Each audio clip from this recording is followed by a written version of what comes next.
peut sombrer. Oh, merci Jésus.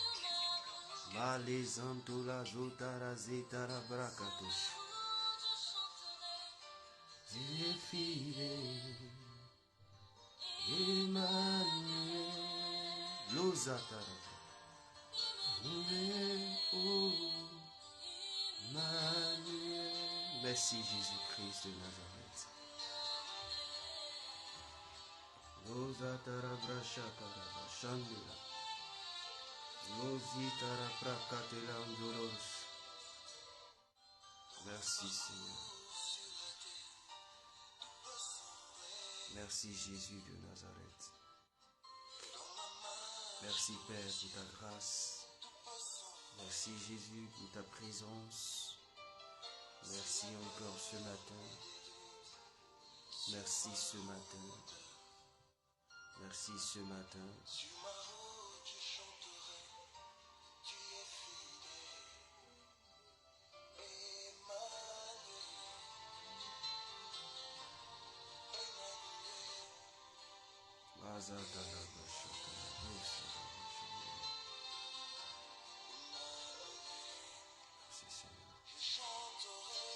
Ta fidélité, Emmanuel. Ta fidélité, Emmanuel. Emmanuel. Emmanuel. Emmanuel. Emmanuel. Laisse-moi te dire, je t'aime. Laisse-moi te dire, je t'aime. Laisse-moi demeurer toujours avec toi.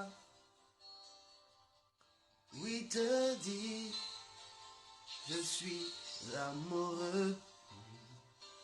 Laisse-moi demeurer toujours avec toi.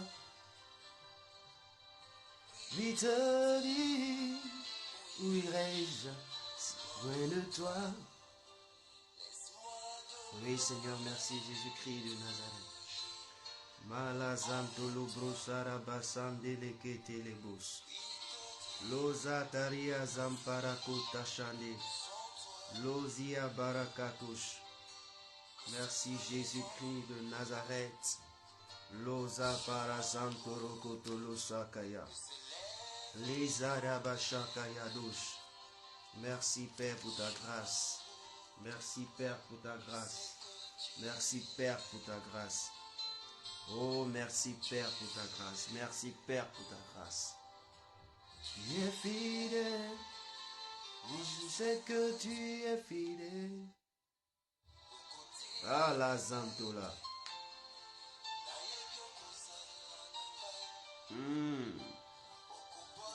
Kakaïté.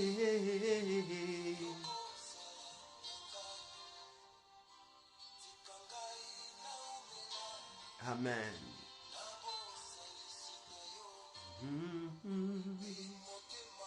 Eloba.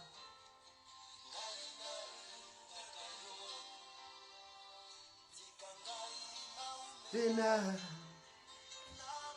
Dalialo. Oh, oh, oh. Alléluia. Merci Jésus de Nazareth.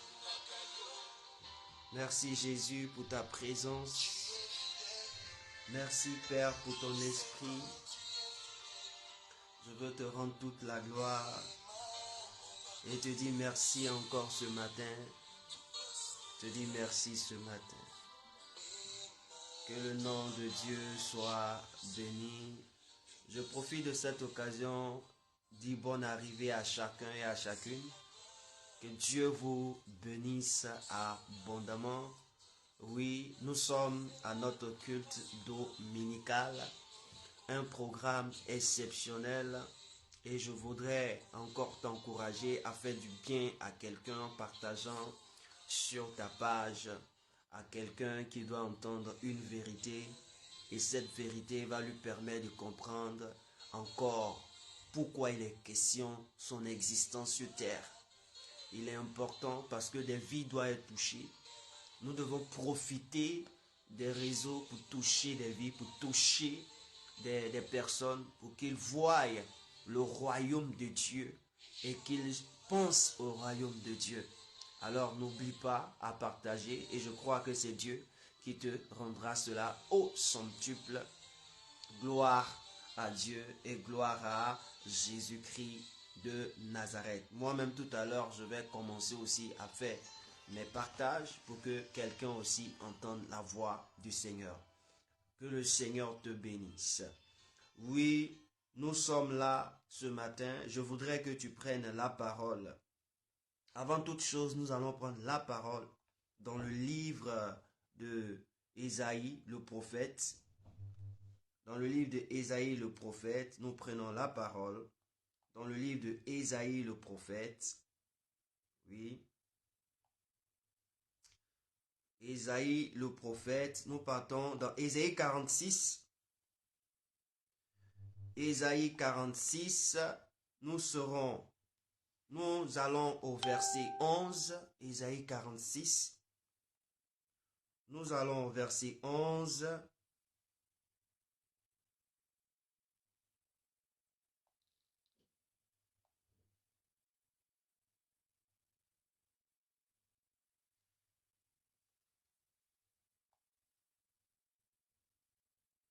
Ésaïe 46, nous allons au verset 11.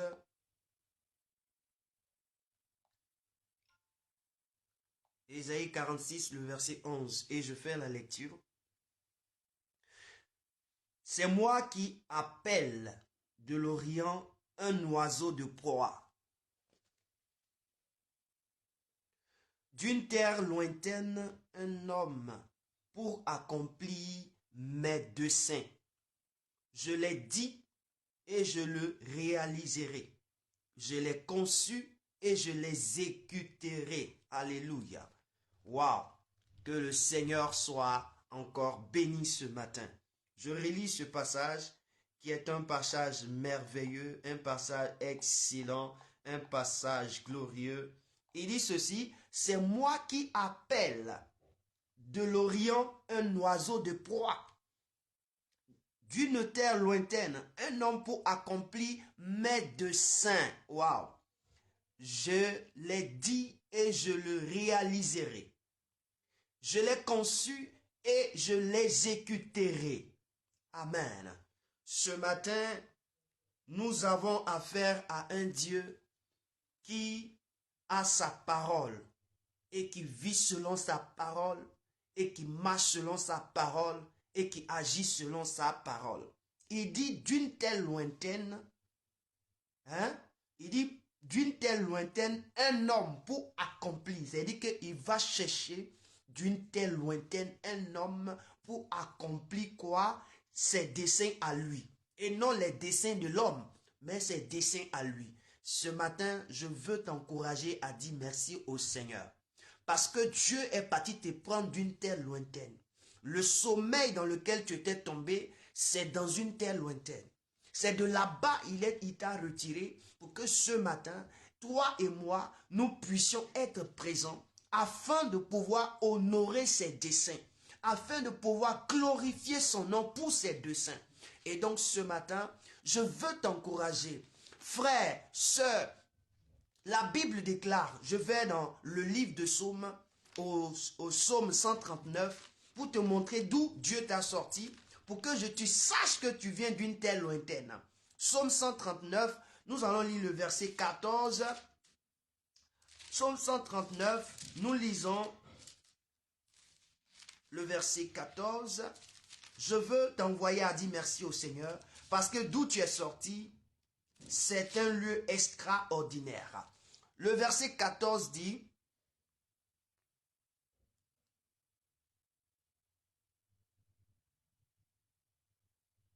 il dit, je te loue de ce que je suis une créature si merveilleuse. Tes œuvres sont admirables et mon âme le reconnaît bien. Mon corps n'était point caché devant toi lorsque j'ai été faire dans un lieu secret, tissé dans les profondeurs de la terre. Le verset 15 dit, tissé dans les profondeurs de la terre. Frère, Dieu est parti te chercher dans les profondeurs de la terre. C'est là-bas qu'il t'a tissé et qu'il t'a fait sortir. Quand on entre dans les profondeurs de la terre, on atteint ce qu'on appelle les ténèbres. Est-ce que vous comprenez? Quand tu descends dans les profondeurs de la terre, tu vas découvrir qu'il n'y a plus accès d'oxygène pour le corps humain. La Bible dit que Dieu est descendu dans ces inférieurs-là afin de pouvoir se faire sortir un homme qu'on appelle Brice, un homme qu'on appelle X, un homme qu'on appelle Alphonse, une femme qu'on appelle P, une femme qu'on appelle B, une femme qu'on appelle XS.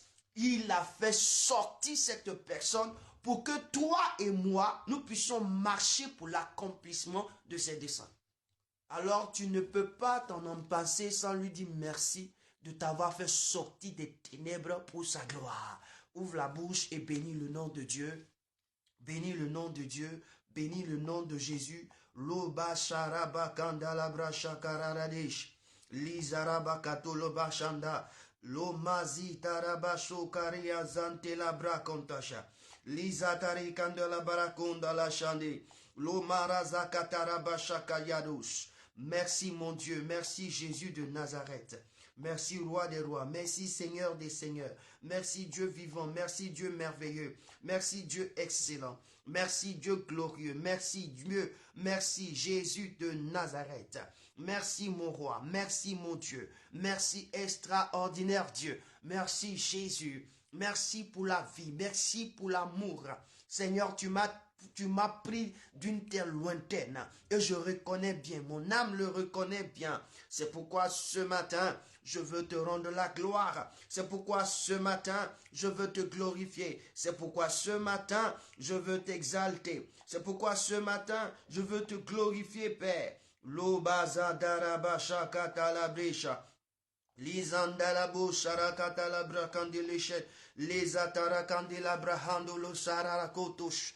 Lida la brasha karaba kondolo bosha. La basha karaba ro karaba shandelia. Linda la brok linkaraba shaka. Lozi tarakado lo brokota la zandele gedesham. La barazunto lo karaba shande.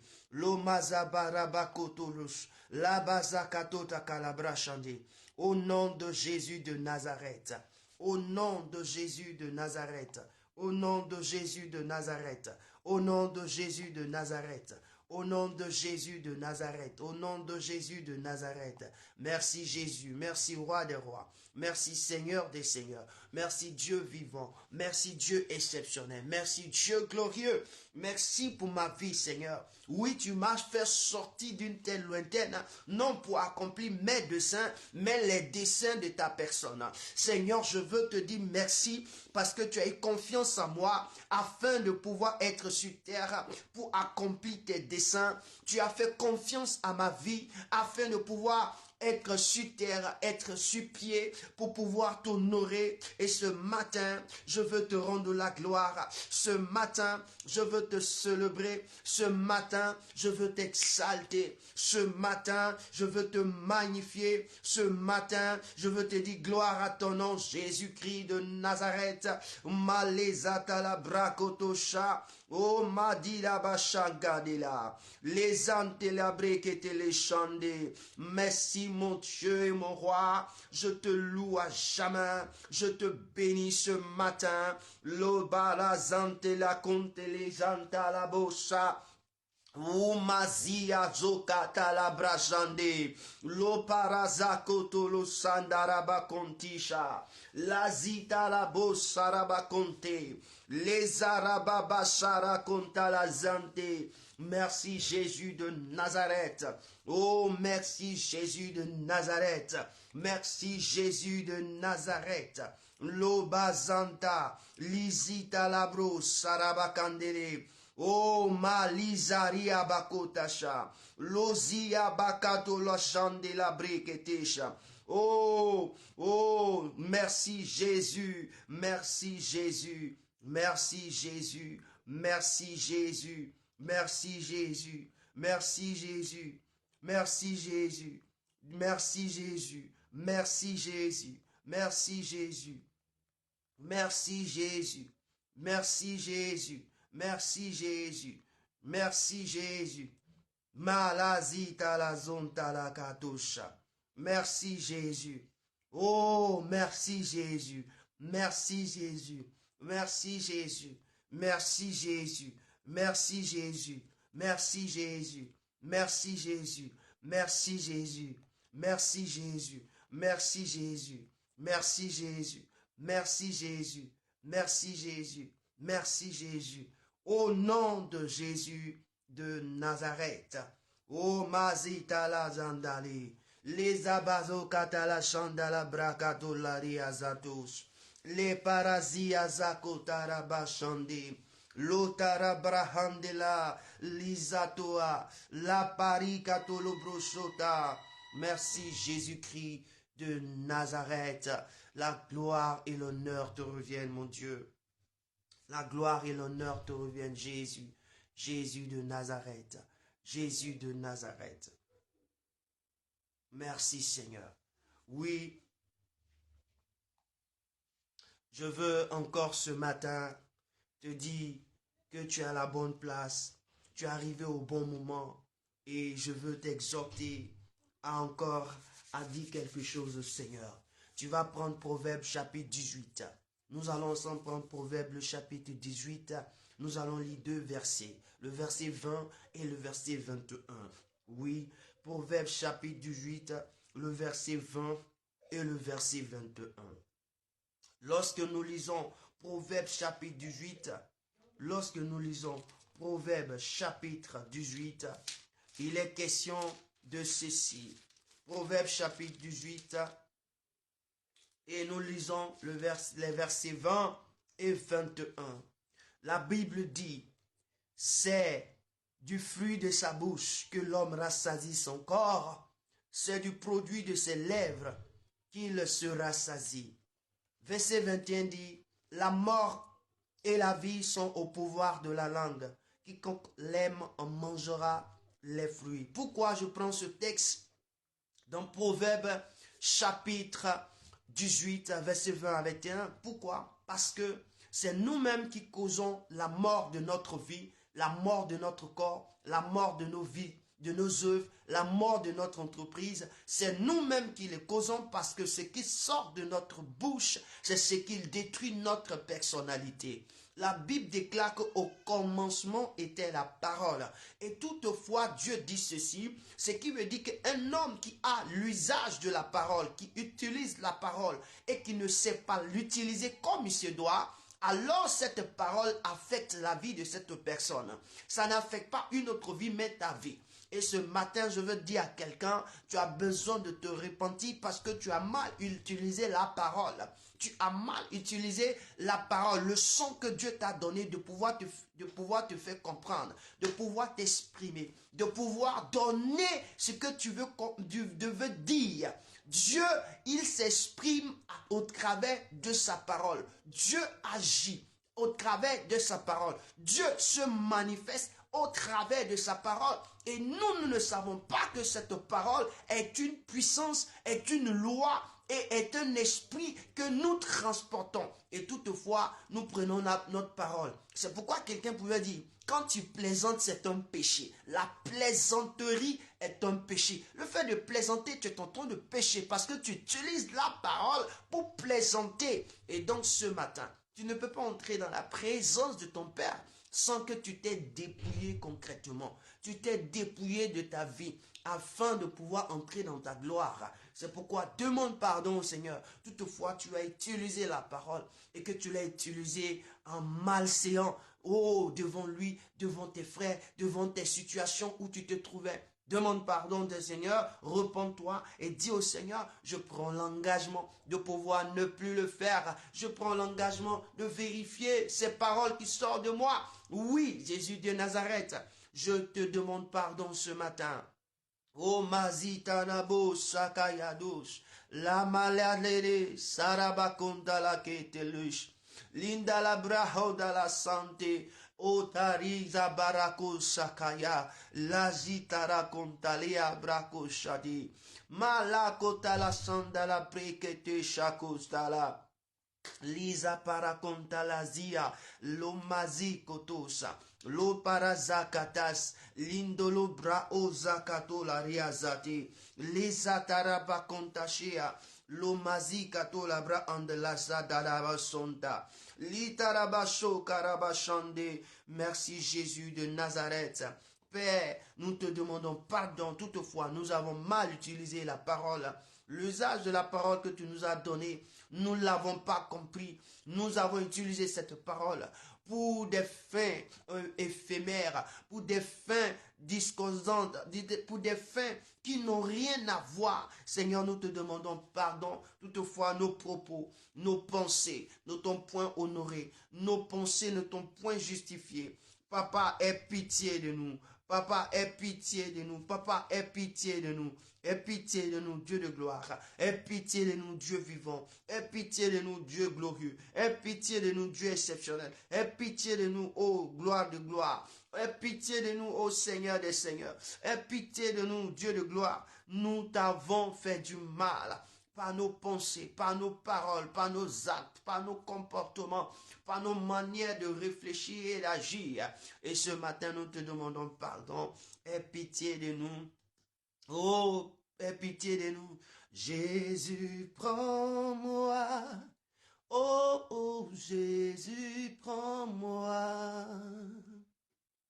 Jésus, prends-moi, car mon cœur est mauvais. Jésus, prends-moi, oh, Jésus, prends-moi. Oh, Jésus, prends-moi.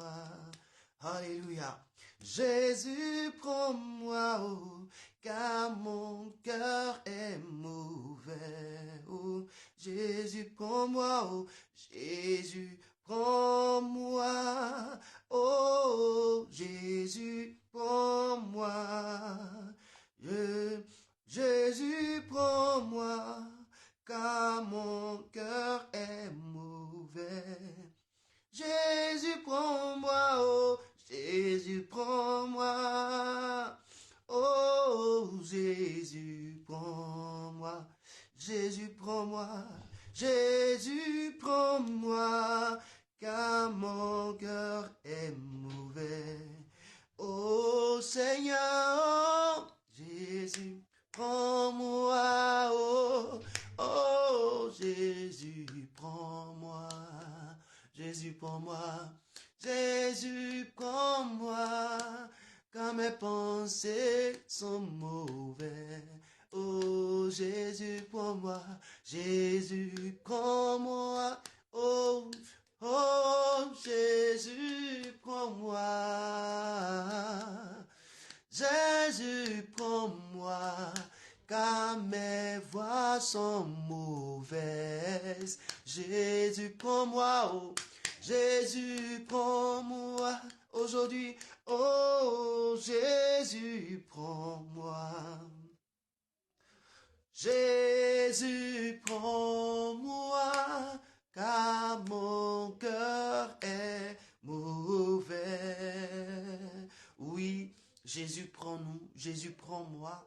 Car je reconnais que mon corps est mauvais, mon cœur est mauvais, je reconnais que mes actions ont été mauvaises, je reconnais que mon attitude a été mauvaise. C'est pourquoi je te demande pardon.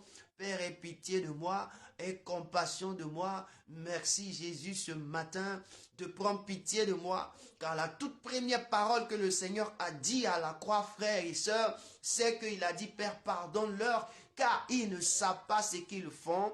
Pardonne-leur, car ils ne savent pas ce qu'ils font. Et ce matin, Dieu t'accorde le pardon. C'est pourquoi dis merci à Dieu d'avoir accepté de mourir à la croix pour toi, pour te donner la vie, pour te donner la santé, pour te donner la paix, pour te donner la force. Bénis Dieu. Dis merci au Seigneur. Dis merci à Yahvé. Dis merci à ton Père. Dis merci au Dieu glorieux, au Dieu merveilleux, au Dieu exceptionnel. Dis-lui merci de t'avoir pardonné et réclame le sang de Christ sur ta vie. Réclame le sang de Jésus sur ta vie. Réclame le sang de Yahvé sur ta vie. Réclame le sang du Seigneur sur ta vie. La zanta la braho zara kate la brachande. Lomazi tarabasha karabakuntala. Les arabaso kayadesha. Loparia zantora kontala ozakayados. Merci Père pour ton sang. Merci Père pour ton sang. Merci Père pour ton sang. Merci Jésus pour ton sang. Merci pour ton sang dans ma vie. Merci de me laver, de me purifier. La bazanto lobosa kayadosa. La ziado. Genèse 49, le verset 11 dit, voici Genèse 49, le verset 11 qui va t'aider aussi à prier en demandant, il dit, au verset 11 du Genèse 49, il dit, il attache à la vigne son âne et au meilleur cep le petit de son ânesse. Le petit de son ânesse. Oh mazita la zonta. Oh zakata la bracharia zantila. Merci Jésus. Et la suite, il lave dans le vin son vêtement et dans le sang des raisins son manteau. On dit il lave son vêtement dans le vin et son manteau dans le sang des raisins.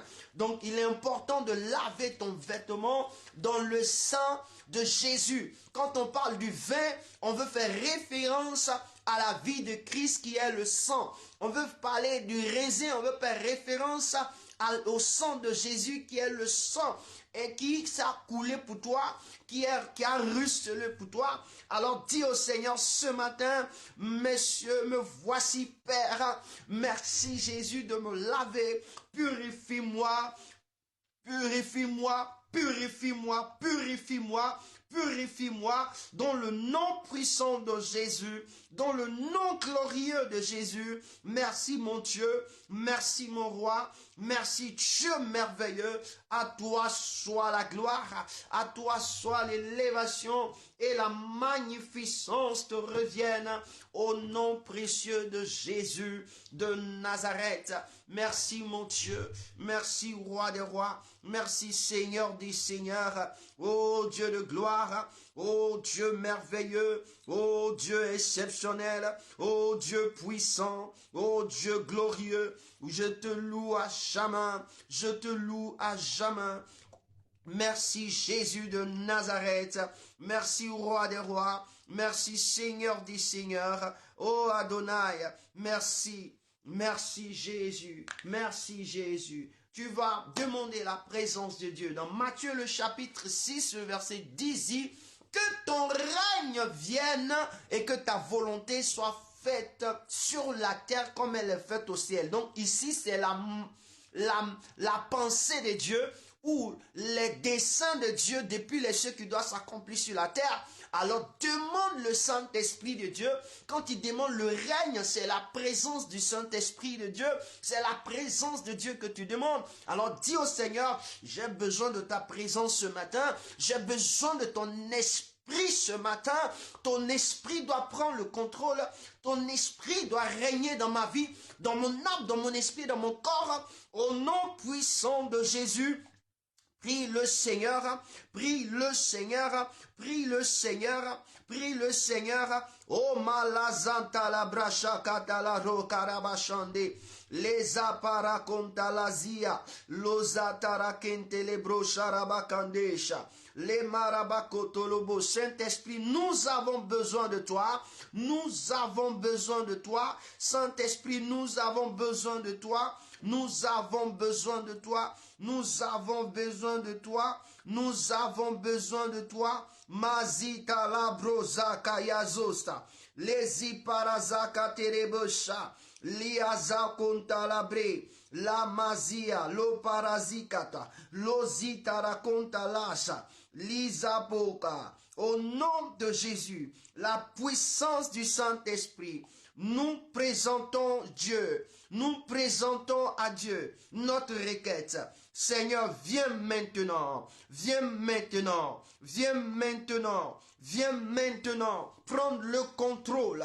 Au nom de Jésus, au nom de Jésus, au nom de Jésus, que ton Saint-Esprit règne, que ton Saint-Esprit règne, que ton Saint-Esprit règne, que ton Saint-Esprit règne, que ton Saint-Esprit règne, que ton Saint-Esprit prenne le contrôle, afin que ta volonté qui est faite dans les cieux se fasse sur la terre, au nom de Jésus de Nazareth, au nom de Jésus de Nazareth, au nom de Jésus de Nazareth, au nom de Jésus de Nazareth. Merci Jésus, merci Roi des rois, merci Seigneur des seigneurs, merci Dieu merveilleux et Dieu excellent, merci Dieu glorieux de prendre le contrôle, de régner, ô Dieu de gloire, au nom de Jésus de Nazareth. Merci mon Dieu et mon roi, je te dis merci Dieu de gloire, je te dis merci Dieu vivant, je te dis merci Dieu exceptionnel, je te dis merci, je te dis merci. Merci Jésus, merci Roi des rois, merci Éternel des armées, merci, merci Dieu vivant, merci, merci exceptionnel, mon Roi et mon Dieu, je te dis merci, gloire à ton nom, au nom de Jésus de Nazareth. Tu vas prendre la parole de Dieu. Amen. Et tu vas prendre la parole de Dieu encore. Nous allons partir dans 2 Corinthiens, le chapitre 3, et nous lisons le verset 7. Le verset 17. 2 Corinthiens, le chapitre 3, le verset 17. 2 Corinthiens, le chapitre 3, le verset 17. Et je lis et je fais la lecture. Oui, 2 Corinthiens 3, le verset 17. Et je lis la parole de Dieu. La Bible déclare, « Oh, le Seigneur, c'est l'Esprit. Et là où est l'Esprit du Seigneur, là est la liberté. » Oh, le Seigneur, c'est l'Esprit. Et là où est l'Esprit du Seigneur, il y a la liberté. Ce qui veut dire que le lieu où l'Esprit du Seigneur est invoqué, le lieu où l'Esprit du Seigneur réside, il y a la liberté. Or, qui doit avoir la liberté? Ce qui veut dire que l'Esprit a combattu pour donner la liberté. C'est pourquoi ce matin, tu vas dire au Seigneur que tout esprit qui ne confesse pas le nom de Jésus, qui règne en ces lieux où tu te trouves quelque part dans un domaine de ta vie, dis au Seigneur, il faut que ta liberté s'impose au nom de Jésus. La liberté de Dieu s'impose par sa présence. C'est pourquoi tu vas demander la présence de Dieu, la présence divine du Seigneur. Tu vas dire, la Bible déclare que Dieu s'impose par son jugement, par le feu. Tu vas dire au Seigneur, viens par ton feu afin de régner parmi nous. Viens par ton feu afin de détruire tout ce qui ne t'honore pas dans nos vies, dans nos maisons, dans nos foyers, dans nos pensées, dans nos propos, dans nos actions, dans nos projets. Tout ce qui ne t'honore pas, qui nous empêche de progresser, que le Seigneur les détruise au nom de Jésus. Je veux t'encourager à prier ce matin. Au nom de Jésus, prie. La mazakata la brachaka. Les abarakontala. C'est le dernier dimanche du mois de février. Frère, le dernier dimanche du mois de février. C'est 2 Corinthiens chapitre 3, le verset 17. Reprenez 2 Corinthiens chapitre 3, le verset 17. Donc, je déclare au nom de Jésus, dans mon foyer, dans mes pensées, dans mes œuvres, la pariazo, dans mes projets, liparozaka, lomazia, makota la brachonda. Je déclare et je déclare le feu de Dieu pour détruire tout ce qui n'honore pas mon Père, tout ce qui m'empêche de progresser, tout ce qui m'empêche d'être élevé, tout ce qui m'empêche d'être connecté au Seigneur, tout ce qui m'empêche dans mon cœur, dans mon être, dans mes pensées, dans mes propos, dans mes yeux, dans mes attitudes. Je décrète et je déclare le feu de Dieu pour détruire, pour porter un jugement au nom de Jésus-Christ de Nazareth. tout ce qui était retenu, par la main des ténèbres, parce que j'ai fait une faute, ou parce que je me suis mal comporté, je décrète ce matin, le feu de Dieu apporte la justice pour libérer mes grâces, pour libérer ma vie, pour libérer mes actions, pour libérer mon entreprise, pour libérer mes grâces, pour libérer mes documents, pour libérer mes requêtes. Au nom de Jésus de Nazareth, que tout esprit des ténèbres de maladie maintenant sorte de ma maison, libère ma maison, libère mon foyer, le feu pour consumer le virus d'infection dans le nom de Jésus de Nazareth. Le feu, le feu, le feu, le feu, le feu, le feu, le feu, le feu, le feu pour mettre fin à l'infection, pour mettre fin à la tragédie. Je décrète et je déclare au nom de Jésus de Nazareth. Je décrète et je déclare au nom de Jésus de Nazareth. Je décrète et je déclare au nom de Jésus-Christ de Nazareth que tout ce qui avait été semé dans les ténèbres, afin que cela s'accomplisse au jour, je décrète qu'il soit embrasé par le feu, détruit par le feu, détruit par le feu, détruit par le feu, afin que la liberté soit au nom de Jésus. La liberté soit au nom de Jésus. La liberté soit au nom de Jésus. La liberté soit au nom de Jésus. La liberté soit au nom de Jésus. Je décrète maintenant dans le nom de Jésus le feu de Dieu, le feu de Dieu, le feu de Dieu, le feu de Dieu. Maintenant même, tout ce qui empêche ma progression spirituelle, tout ce qui ne veut pas que j'ai une progression spirituelle, une connexion spirituelle, ce matin j'invoque le feu de Dieu. Les balazantalabasha katolobrosa kaya, lizarabakotolobosa, les parasia, lokatarabrasha, lizaparokara, londalabri indolosa kayondosa, male prakotolosa kaya. Au nom de Jésus de Nazareth, ma parasitara kodororoshande, je décrète que la liberté de Jésus s'installe dans ma vie.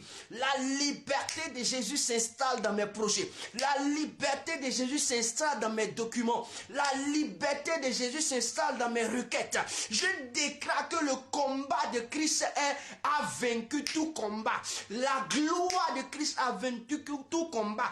Au nom de Jésus, ce mois-ci, Seigneur, quelque chose de merveilleux doit se passer. Cette journée qui commence, cette semaine qui commence, le feu de Dieu doit apporter la justice. Il doit avoir restauration. Il doit avoir tranquillité. Il doit avoir paix. Car la Bible déclare, là où est l'Esprit du Seigneur, il y a la liberté. Je prophétise ce matin la liberté de la semaine, la liberté pour ces jours qui restent, pour que ces jours finissent, pour que ce mois se termine. Il reste encore 4 jours. Je décrète que tout ce dont je n'avais pas eu possession me soit accordé au nom de Jésus de Nazareth. Père, étends ta main. Père, étends ta glorieuse main. Étends ta puissante main. Dieu de gloire, manifeste ta puissance. Prie le Seigneur. La bacharaba kandolo brokanda lejando. Le barazan kotolo prikadosa. Linda la brokotolo sakada. Déclare la liberté du Seigneur là où tu es. Déclare la liberté du Seigneur dans tes affaires. Luba lizanto la bra ondalesa. J'avais dit que ce mois, quand nous avons commencé, c'est le mois de la vie et de la paix. Tu dois être en paix. Lazi parakoto. Dieu doit terminer ce mois afin que tu dois être en paix. Luza parazando la bra andelesi. L'etarabra hosikara. C'est le mois de la vie et de la paix. Lizanto kotolosa kayadosa. Leza barakondalazita. Lumazikato la bra ondalesa. au nom de Jésus de Nazareth. Merci Seigneur, merci Père, parce que nous sommes plus que vainqueurs. Nous sommes plus que vainqueurs. Nous sommes plus que vainqueurs. Seigneur, ce qui m'empêche de pouvoir te connaître, Seigneur, ce matin soit détruit. Ce qui empêche mes oreilles de pouvoir entendre ta voix d'une manière extraordinaire, audiblement, Seigneur, soit détruit par le feu. Ce qui m'empêche de te voir d'une manière authentique, Seigneur, que les écailles de mes yeux tombent au nom de Jésus. Ce qui m'empêche de savoir que tu es au profond de moi et que tu parles par mon cœur, Seigneur, je détruis que ces choses soient détruites au nom de Jésus-Christ de Nazareth, car tu es vainqueur, car tu es vainqueur, car tu es vainqueur, car tu es vainqueur, car tu es vainqueur, car tu es vainqueur, au nom de Jésus de Nazareth, au nom de Jésus de Nazareth, Mazita la Bajaba. Il y a un nom, ce nom vient du ciel, ce nom fait des merveilles, ce nom c'est Jésus. Il y a un nom, ce nom vient du ciel, ce nom fait des merveilles, ce nom c'est Jésus. En ce nom, les aveugles voient. En ce nom, les lépreux sont purs. En ce nom, les boîtes marchent. Ce nom, c'est Jésus. Oh oui, en ce nom, les aveugles voient. En ce nom, les lépreux sont purs. En ce nom, les boîtes marchent. Ce nom, c'est Jésus. Il y a un nom, il y a un nom, il y a un nom. Ce nom vient du ciel. Oh, ce nom fait des merveilles. Ce nom, c'est Jésus. En ce nom, les aveugles voient. En ce nom, les lépreux sont purs. En ce nom, les boîtes marchent. Ce nom, c'est Jésus. Oui, ce nom, c'est Jésus-Christ de Nazareth. En son nom, les aveugles voient. En son nom, les lépreux sont purifiés. En son nom, les boiteux marchent. C'est pourquoi ce matin, je veux dire à quelqu'un, tu es à la bonne place. Tu as choisi d'être sur la bonne fréquence. Tu as choisi d'être sur la bonne plateforme. Ce matin, Dieu va encore te bénir abondamment. Alléluia. Que ton nom soit glorifié. La Bible dit dans le psaume, nous continuons dans le psaume, chapitre 8 au verset 4 à 5, pour certaines versions, on trouve psaume chapitre 8 verset 3 à 4. Mais dans ma version, c'est psaume chapitre 8 verset 4 à 5. Dans d'autres versions, comme je précise, c'est verset 3 à 4. Donc nous prenons psaume chapitre 8. La zirabakarabashande. Ah oui, Dieu est merveilleux.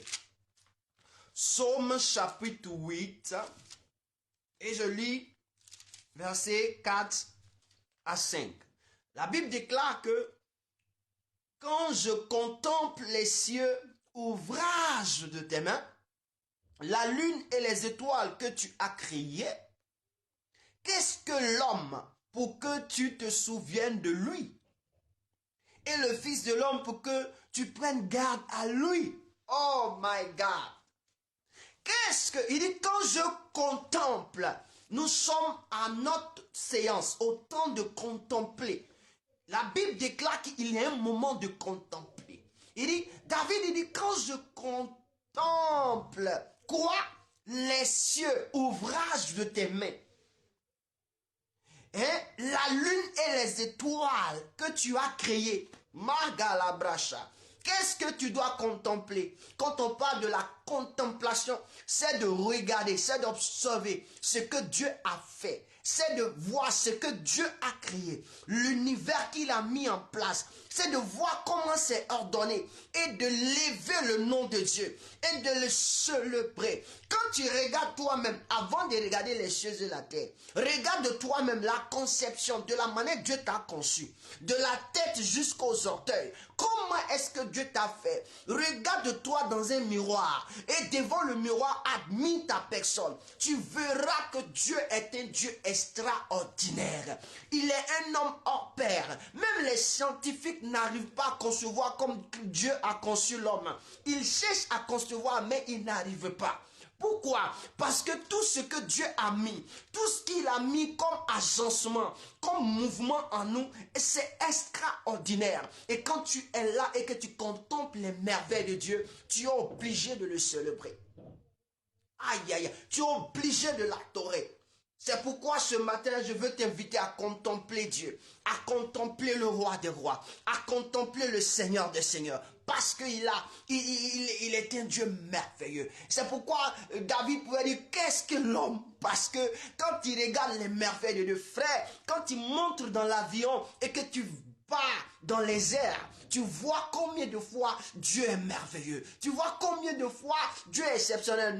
Dieu nous a fait la grâce d'au moins faire un voyage dans les airs. Mes frères, c'est extraordinaire. Il y a des choses en haut là-bas. Quand tu regardes, c'est un vide complet. Mais quand tu regardes les nuages, c'est extraordinaire. Frère, je veux t'exhorter à contempler ton Seigneur ce matin. Contemple ses œuvres qu'il a fait autour de toi. Regarde la forêt, regarde l'eau, regarde les fleuves, regarde les rives, regarde la terre. Quand tu es au-dessus de la terre, tu vois la terre s'est tracée comme si c'était un architecte qui les a tracés. Frère, c'est extraordinaire. Il faut glorifier ce Dieu. Il faut adorer ce Dieu merveilleux. C'est pourquoi contemple le Malabrachanda. Les aparazon talakin de l'onde baosa kota la chande.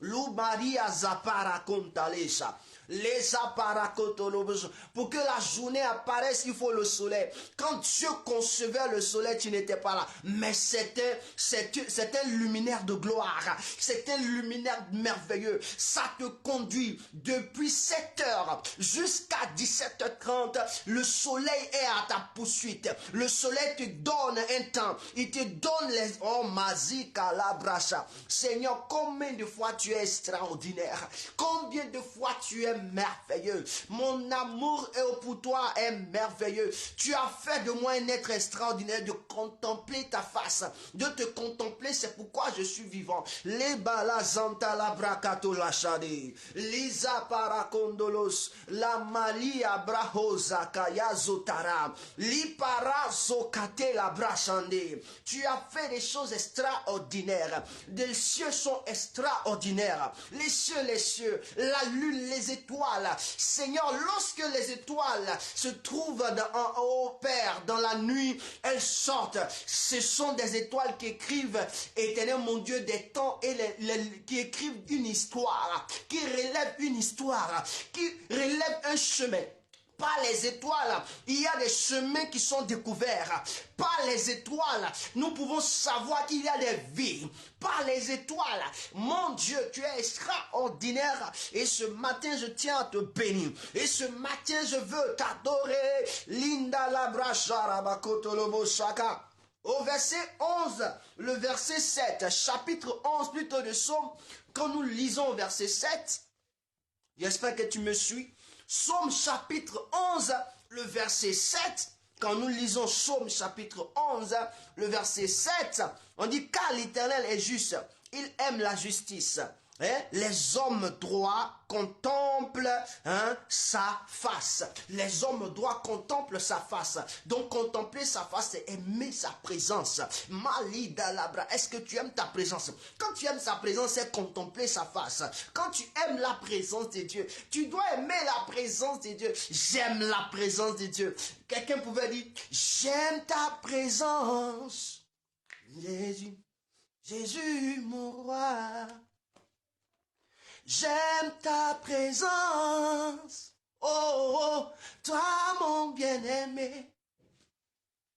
Wow, il dit j'aime ta présence, j'aime ta présence. Pourquoi? Parce que c'est contempler la face de Dieu. En aimant la présence de Dieu, partout où tu te trouves, il faut aimer la présence de Dieu. Il ne faut pas attendre le dimanche. Faut pas attendre mardi, faut pas attendre jeudi, faut pas attendre mercredi, faut attendre tous les instants de ta vie. Tant que tu vis, aime la présence de Dieu, aime la présence de Jésus. Dis au Seigneur, j'aime ta présence. Et qu'à compter d'aujourd'hui, chaque jour de ma vie, je veux entrer dans ta présence. Libala zontala, je veux contempler ta présence. L'obarazinto, je veux savoir dans ta présence, je veux être dans ta présence. Parce que c'est ainsi on dit contempler. Parce que contempler, c'est déjà regarder ce que Dieu a fait. Mais encore contempler, c'est aimer la présence de Dieu. Malaza, je te donne deux aspects de la contemplation que tu peux comprendre. Quand on dit contemplation, c'est souvent ce on dit adoration. Non, c'est pas but de langage, on dit adoration. C'est la contemplation. Parce que quand tu commences un culte, du début jusqu'à la fin, c'est ce qu'on appelle l'adoration. Même pas au milieu de l'adoration, il y a ce qu'on appelle la contemplation. Et c'est ce que tu vois, ce que Dieu a créé, ce que Dieu a fait de puissant, de glorieux, ce que Dieu a fait d'extraordinaire. En plus, c'est la présence de Dieu que tu aimes, dans laquelle tu veux demeurer. C'est ça, on dit contempler le Seigneur.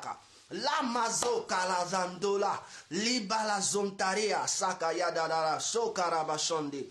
Merci mon Dieu, merci Père, j'aime ta présence et je veux demeurer dans ta présence, mon Dieu et mon roi. La maza parazo katala zintara, lo baria zo para cantele, la zapara contolo brohositara contela jota, la mazi katola, le tarabrahozanta, lisa parazia, lo mazia, la katola brachata, la parazia kandolo brocha kayedes. Les bababa shankatolobre indolonde mama shara kandosa. Merci mon Dieu et merci mon roi. Oh merci Jésus de Nazareth. Malazandelesa. Lozia balazo katalazandosa. Malazita la bazango dolosi.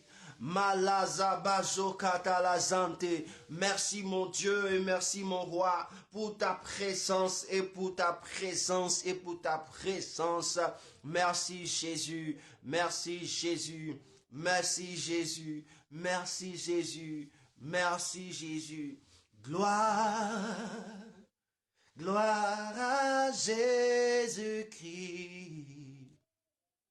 Gloire à Jésus-Christ, il est Seigneur. Je dis gloire, gloire, gloire à Jésus-Christ. Gloire à Jésus-Christ, il est Seigneur.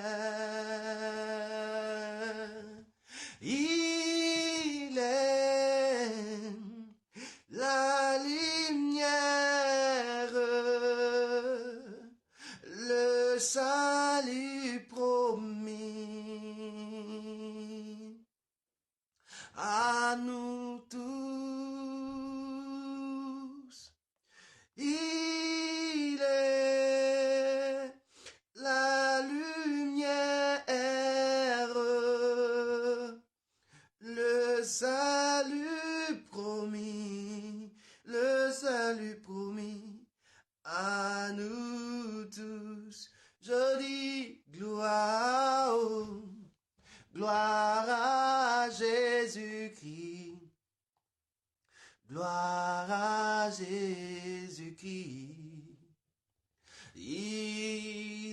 Seigneur. Chantons gloire, oh, gloire, gloire à Jésus-Christ. Gloire à Jésus, gloire à Jésus-Christ. Il est Seigneur. Oui, il est Seigneur. Il est Seigneur de gloire. Il est Seigneur. Est-ce que tu peux bénir Dieu? Bénis le Seigneur pour la grâce qu'il te fait. Bénis le Seigneur pour ce moment, pour ces préliminaires. Bénis le Seigneur pour ce premier temps passé dans sa présence merveilleusement glorieux. Bénis-le, bénis-le, bénis-le, bénis-le, bénis-le.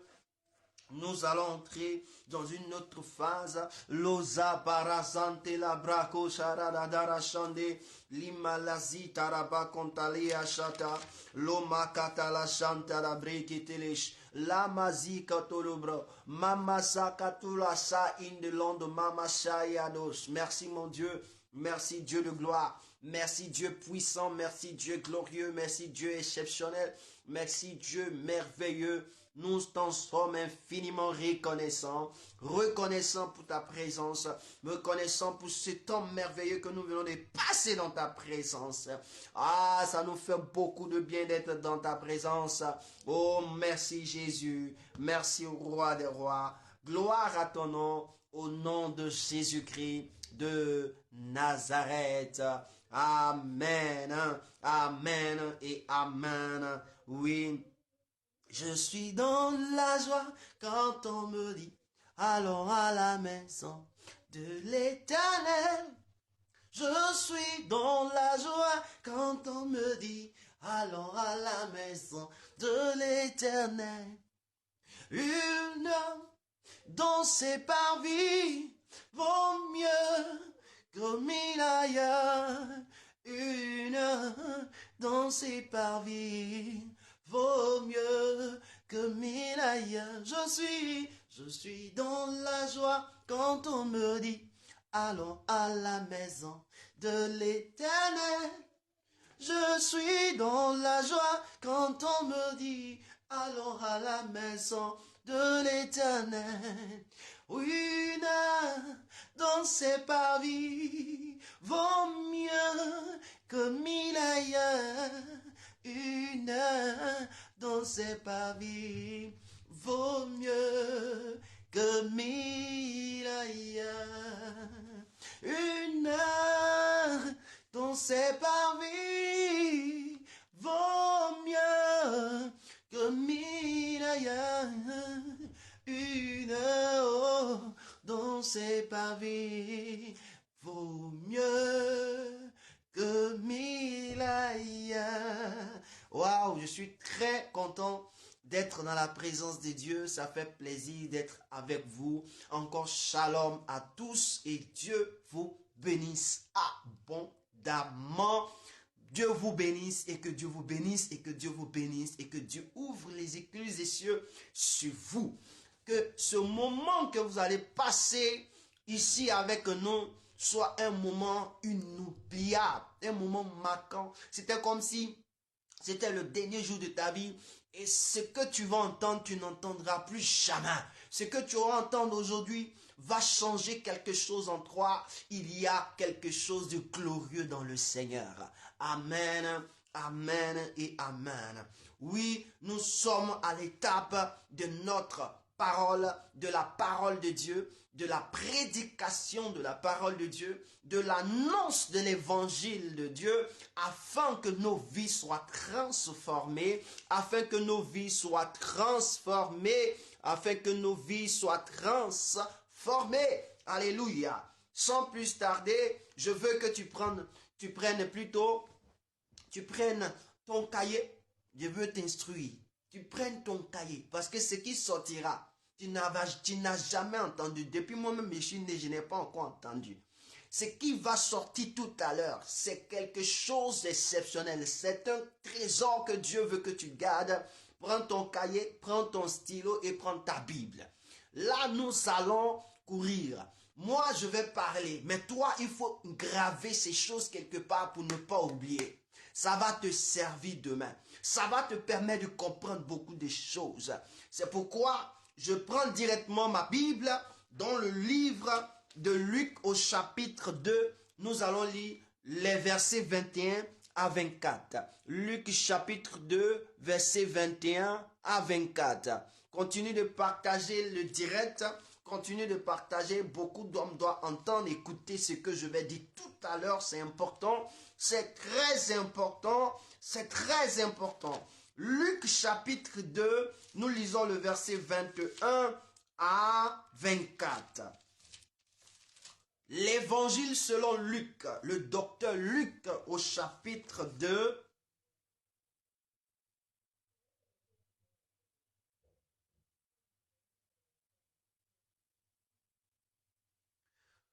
Luc, le chapitre 2, nous lisons versets 21 à 24. Et je fais la lecture.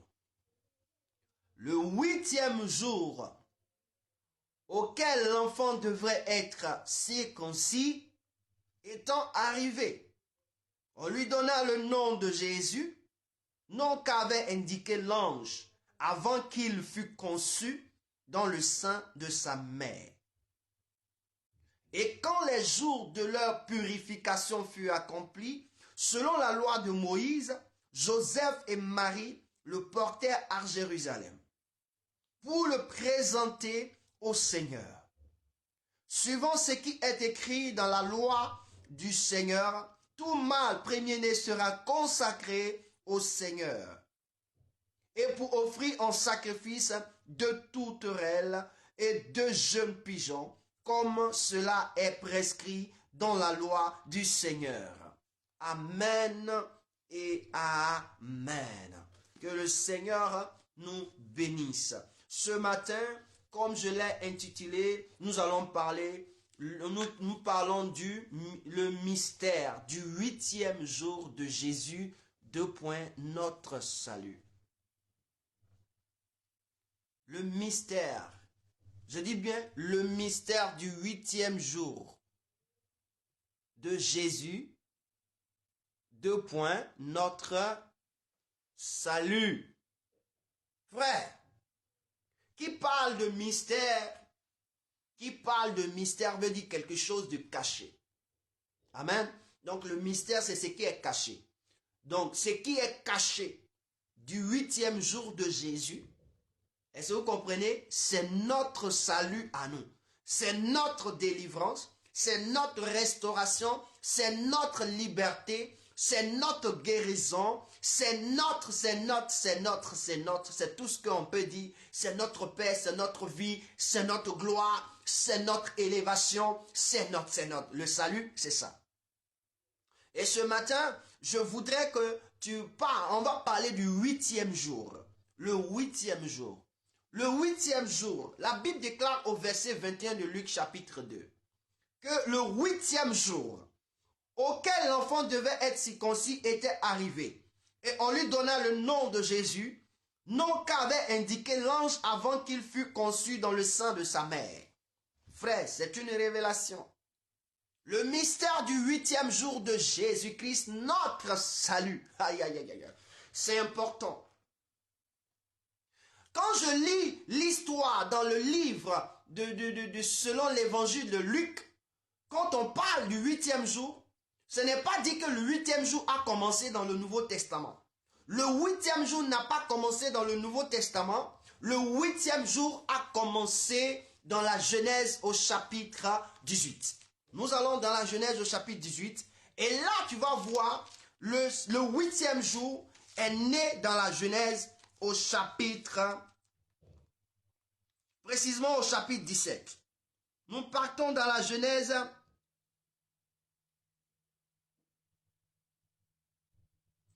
Nous partons dans la Genèse précisément au chapitre 17. Dans la Genèse précisément au chapitre 17. Amen. Le 8e jour est apparu dans la Genèse au chapitre 17. 17, Genèse chapitre 17, quand vous lisiez, là vous trouverez, on parle du 8e jour. Alléluia. Il s'agit de quoi? comme la Bible dit, Dieu va se révéler à un homme. Je n'ai pas lu le texte, mais je vais vous expliquer l'histoire. Dieu va se révéler à un homme qui s'appelle du nom de Abraham. Et Dieu va le transporter jusqu'au 5e chapitre de la vie d'Abraham. Dieu va faire ce qu'on appelle une alliance avec ce dernier. Et en voulant faire, en étant en train de faire cette alliance, Dieu va changer le nom d'Abraham à Abraham. Alléluia. Et il va lui dire que cette alliance que je veux faire, c'est une alliance qui te liera à moi. Et cette alliance sera marquée dans ton corps. Mais précisément, au niveau de ce qu'on appelle le bâton magique que je peux donner. Je donne ce nom, c'est le bâton magique au niveau du sexe masculin. Et donc, on va marquer ce qu'on appelle la circoncision. Alléluia. On marque ce qu'on appelle la circoncision. Et à partir de ce fait-là, il y a alliance entre l'homme et Dieu. Et Dieu dit à Abraham, tout mal dans ta maison, il précise, il dit tout mal au verset 13. Il dit, pour certains versets, c'est au verset 13, pour certaines versions, c'est au verset 12. Donc je lis le verset 12 de chez moi. Il dit, à l'âge de 8 jours. Donc vous comprenez, il dit, à l'âge de 8 jours, tout mâle parmi vous sera circoncis selon vos générations, qu'il soit né dans la maison ou qu'il soit acquis à prix d'argent ou de tout fils étranger sans appartenir à ta race. Donc le 8e jour n'est pas dans le Nouveau Testament, mais naît depuis le commencement dans le livre du commencement qui est la Genèse. Donc Genèse chapitre 17, le verset 12 nous parle du 8e jour. Donc Dieu dit à Abraham, toi, je sais que tu n'as pas 8 jours, mais je sais que tu es vieux. À cette période-là, Abraham avait 99 ans. Et donc Dieu lui dit, il faut te circoncier. Et donc tous les enfants, à partir d'aujourd'hui, maintenant qui vont naître, à partir du 8e jour, on doit les circoncier. On doit les circoncier afin qu'ils entrent dans l'alliance d'Abraham avec Dieu, qui est l'alliance qui les met à part. Alléluia. Je me suis posé tellement de questions. Pourquoi Dieu?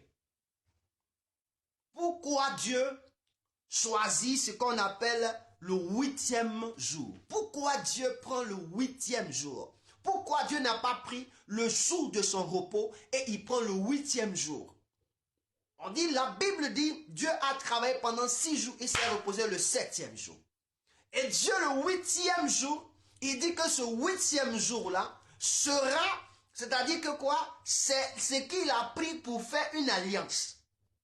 Il a pris ce 8-là pour faire une alliance. Je te donne la première révélation. Le chiffre 8, comme le dit la parole de Dieu, le chiffre 8 est le chiffre du recommencement. Alléluia. Le chiffre 8 est le chiffre du recommencement.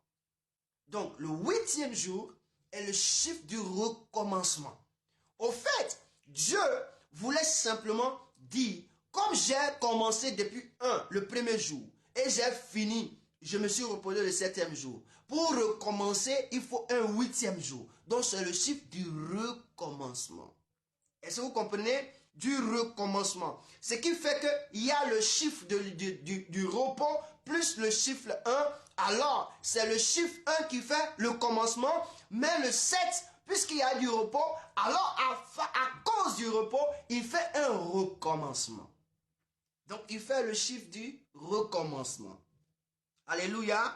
Et c'est pourquoi, dans ce chiffre du recommencement-là, Dieu va nous ouvrir une brèche dans le Nouveau Testament, disant dans Jean le chapitre 3, le verset 16. Il dit, car Dieu a tant aimé le monde qu'il a donné son Fils unique. Donc ici, il fait quoi? Le chiffre du recommencement. Dieu recommence et donne.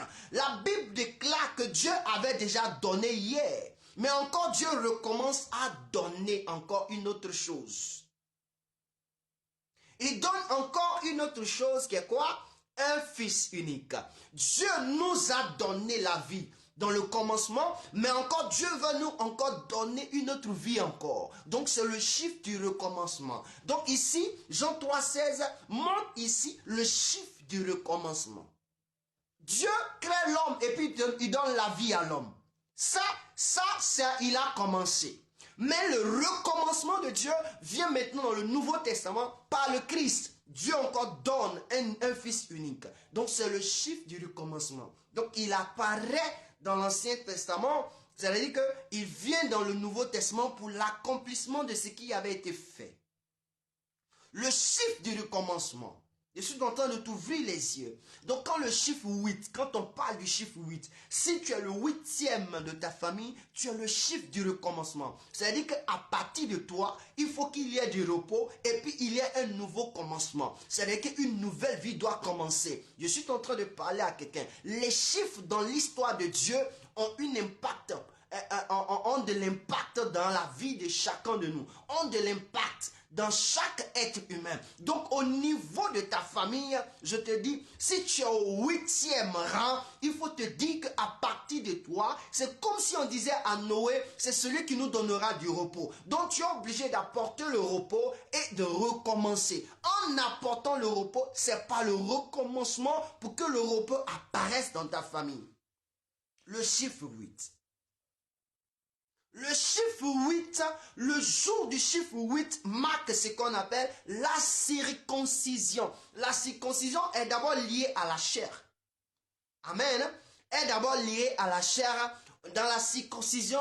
Et cette circoncision, c'est ce que la Bible dit dans Genèse chapitre 17, le verset 12. Il dit au 8e jour. C'est-à-dire que le 8e jour là, tout enfant qui est né qui a 8 jours, on doit le circoncire. Ce n'est pas tout enfant, hein, mais c'est tout mâle.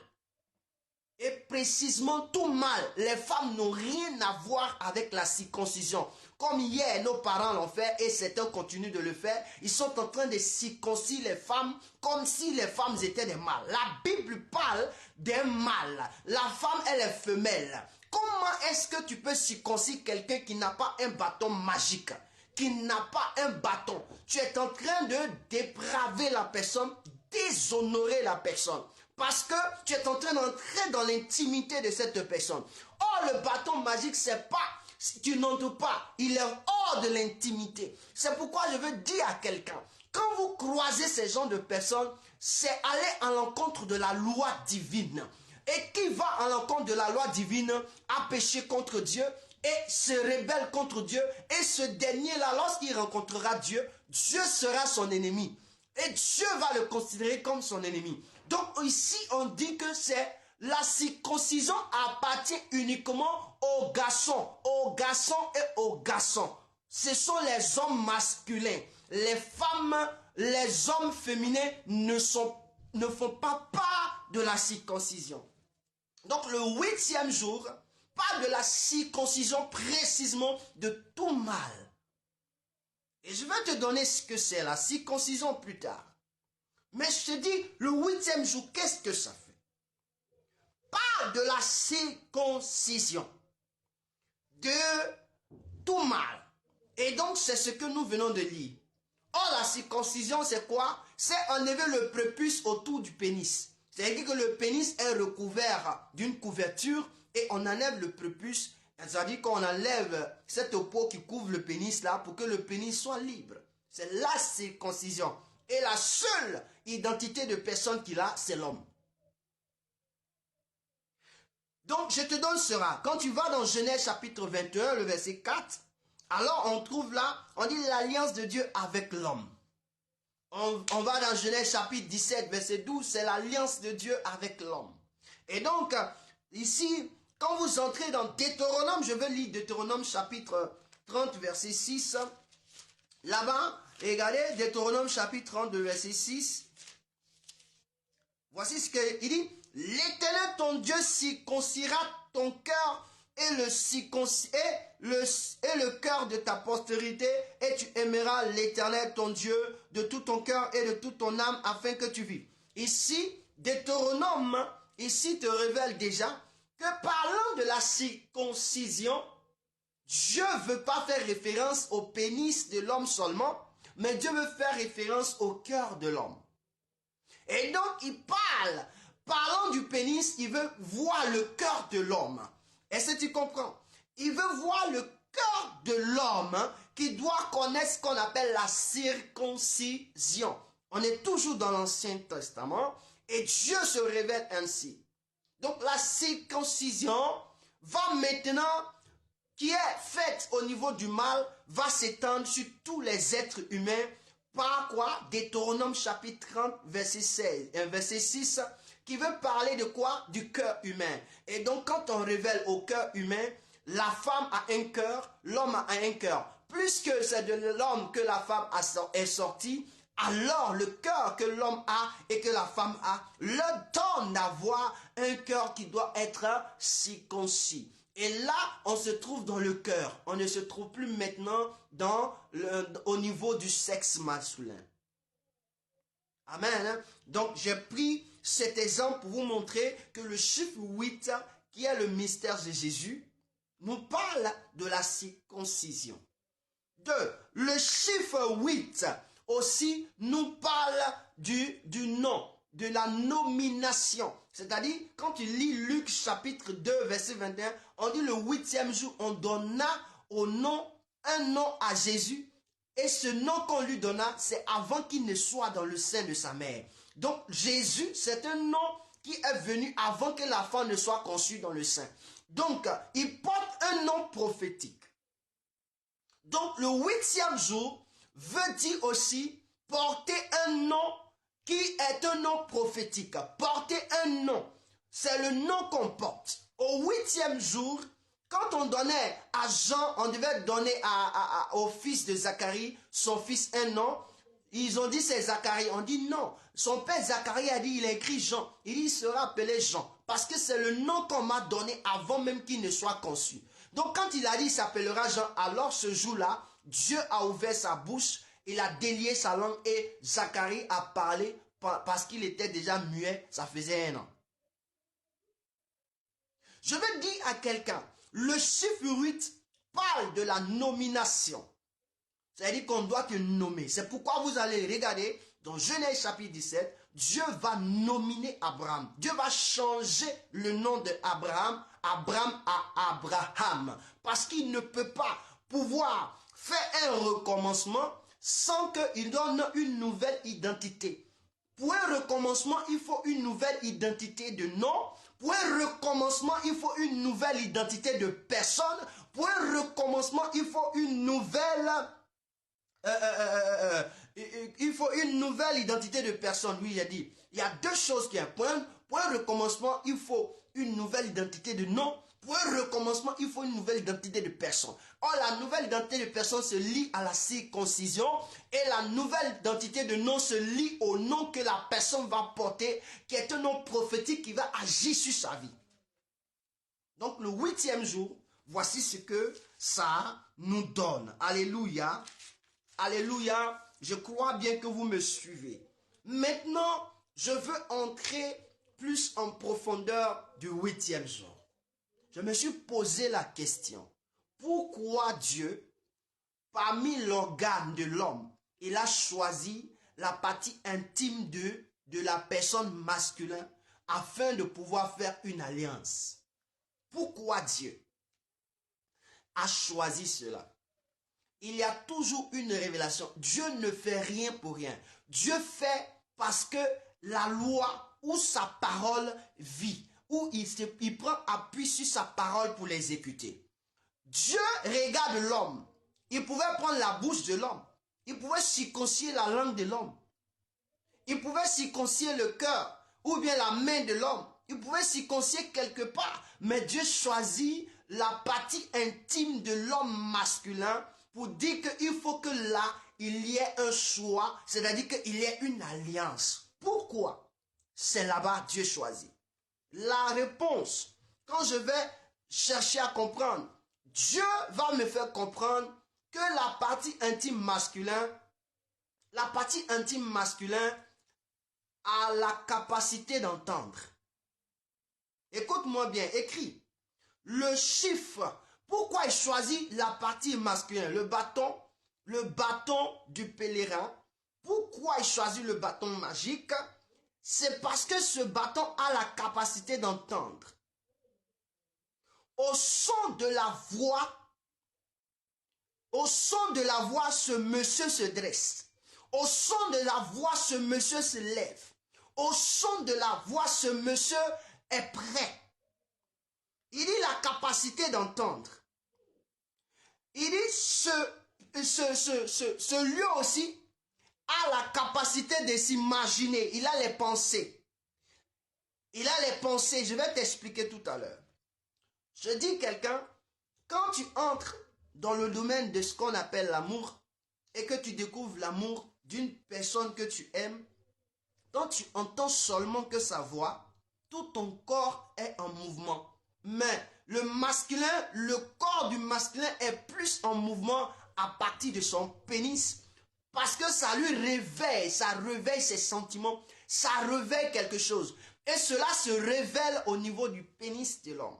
Je m'excuse pour le mot que je vais prendre parce que c'est très important à comprendre. Donc, au son, ça veut dire qu'à la voix de la personne, tu ne peux ne même pas penser. Mais quand tu entends seulement la voix, tu es dérangé. Alléluia. Tu es dérangé. 2. Aux pensées. Par rapport aux pensées. Il dit par rapport aux pensées. Quand tu es en train de penser et que ça concerne une femme, j'ai bien dit une femme. Quand ça concerne seulement une femme, c'est-à-dire que l'identique de l'homme qui est la femme, qui est la femme, l'âme sœur qui est la femme, les pensées que tu as, même si elle n'est pas là, les pensées que tu as de cette dernière, cela s'identifie directement à partir de ton espace génital masculin. Ça se vérifie là-bas. En fait, 2. 3. Cette partie génitale masculin a la capacité de voir. Est-ce que tu me comprends? A la capacité de voir. Par tes yeux, seulement tu n'as pas parlé, tu n'as pas pensé, mais ce que tes yeux ont vu. En même temps, cette partie est affectée. C'est-à-dire que cette partie est affectée. C'est comme si tes yeux étaient liés à à la partie génitale masculine. C'était lié. C'est pourquoi souvent on dit, il ne faut pas regarder les films pornographiques parce que ça va avoir des répercussions sur toi. Pourquoi? Parce que ce que tes yeux voient garde la marque. Et en même temps que tes yeux ont vu, en même temps que l'homme, sa partie masculin, se procure quelque chose. Il y a un sentiment qui vient. Je parle pour des hommes naturels. Je ne suis pas en train de parler pour autre chose. Quand Dieu parlait ici, il parlait à l'homme. Il n'a pas parlé aux chrétiens. Il n'a pas parlé à quelqu'un. Il parlait à l'homme. Il révélait l'identité à un païen. Dieu était content de parler à Abraham qui était un païen pour que Abraham change de vie. Donc c'est un païen. Donc je suis en train d'ouvrir les yeux afin que vous puissiez comprendre pourquoi Dieu choisit cet instrument-là pour circoncire. Pourquoi il avait besoin de circoncision. Donc il a la capacité d'entendre, il a la capacité de penser, il a la capacité de voir. Et la troisième, il a la capacité de toucher. C'est-à-dire que le corps qui est là, quand tu touches seulement le corps, et que ce que les yeux aiment, ça a touché le corps, c'est fini. Les sensations, lui, il est capable de les recevoir. Il est capable de les recevoir. C'est-à-dire que le toucher peut réveiller quelque chose en lui.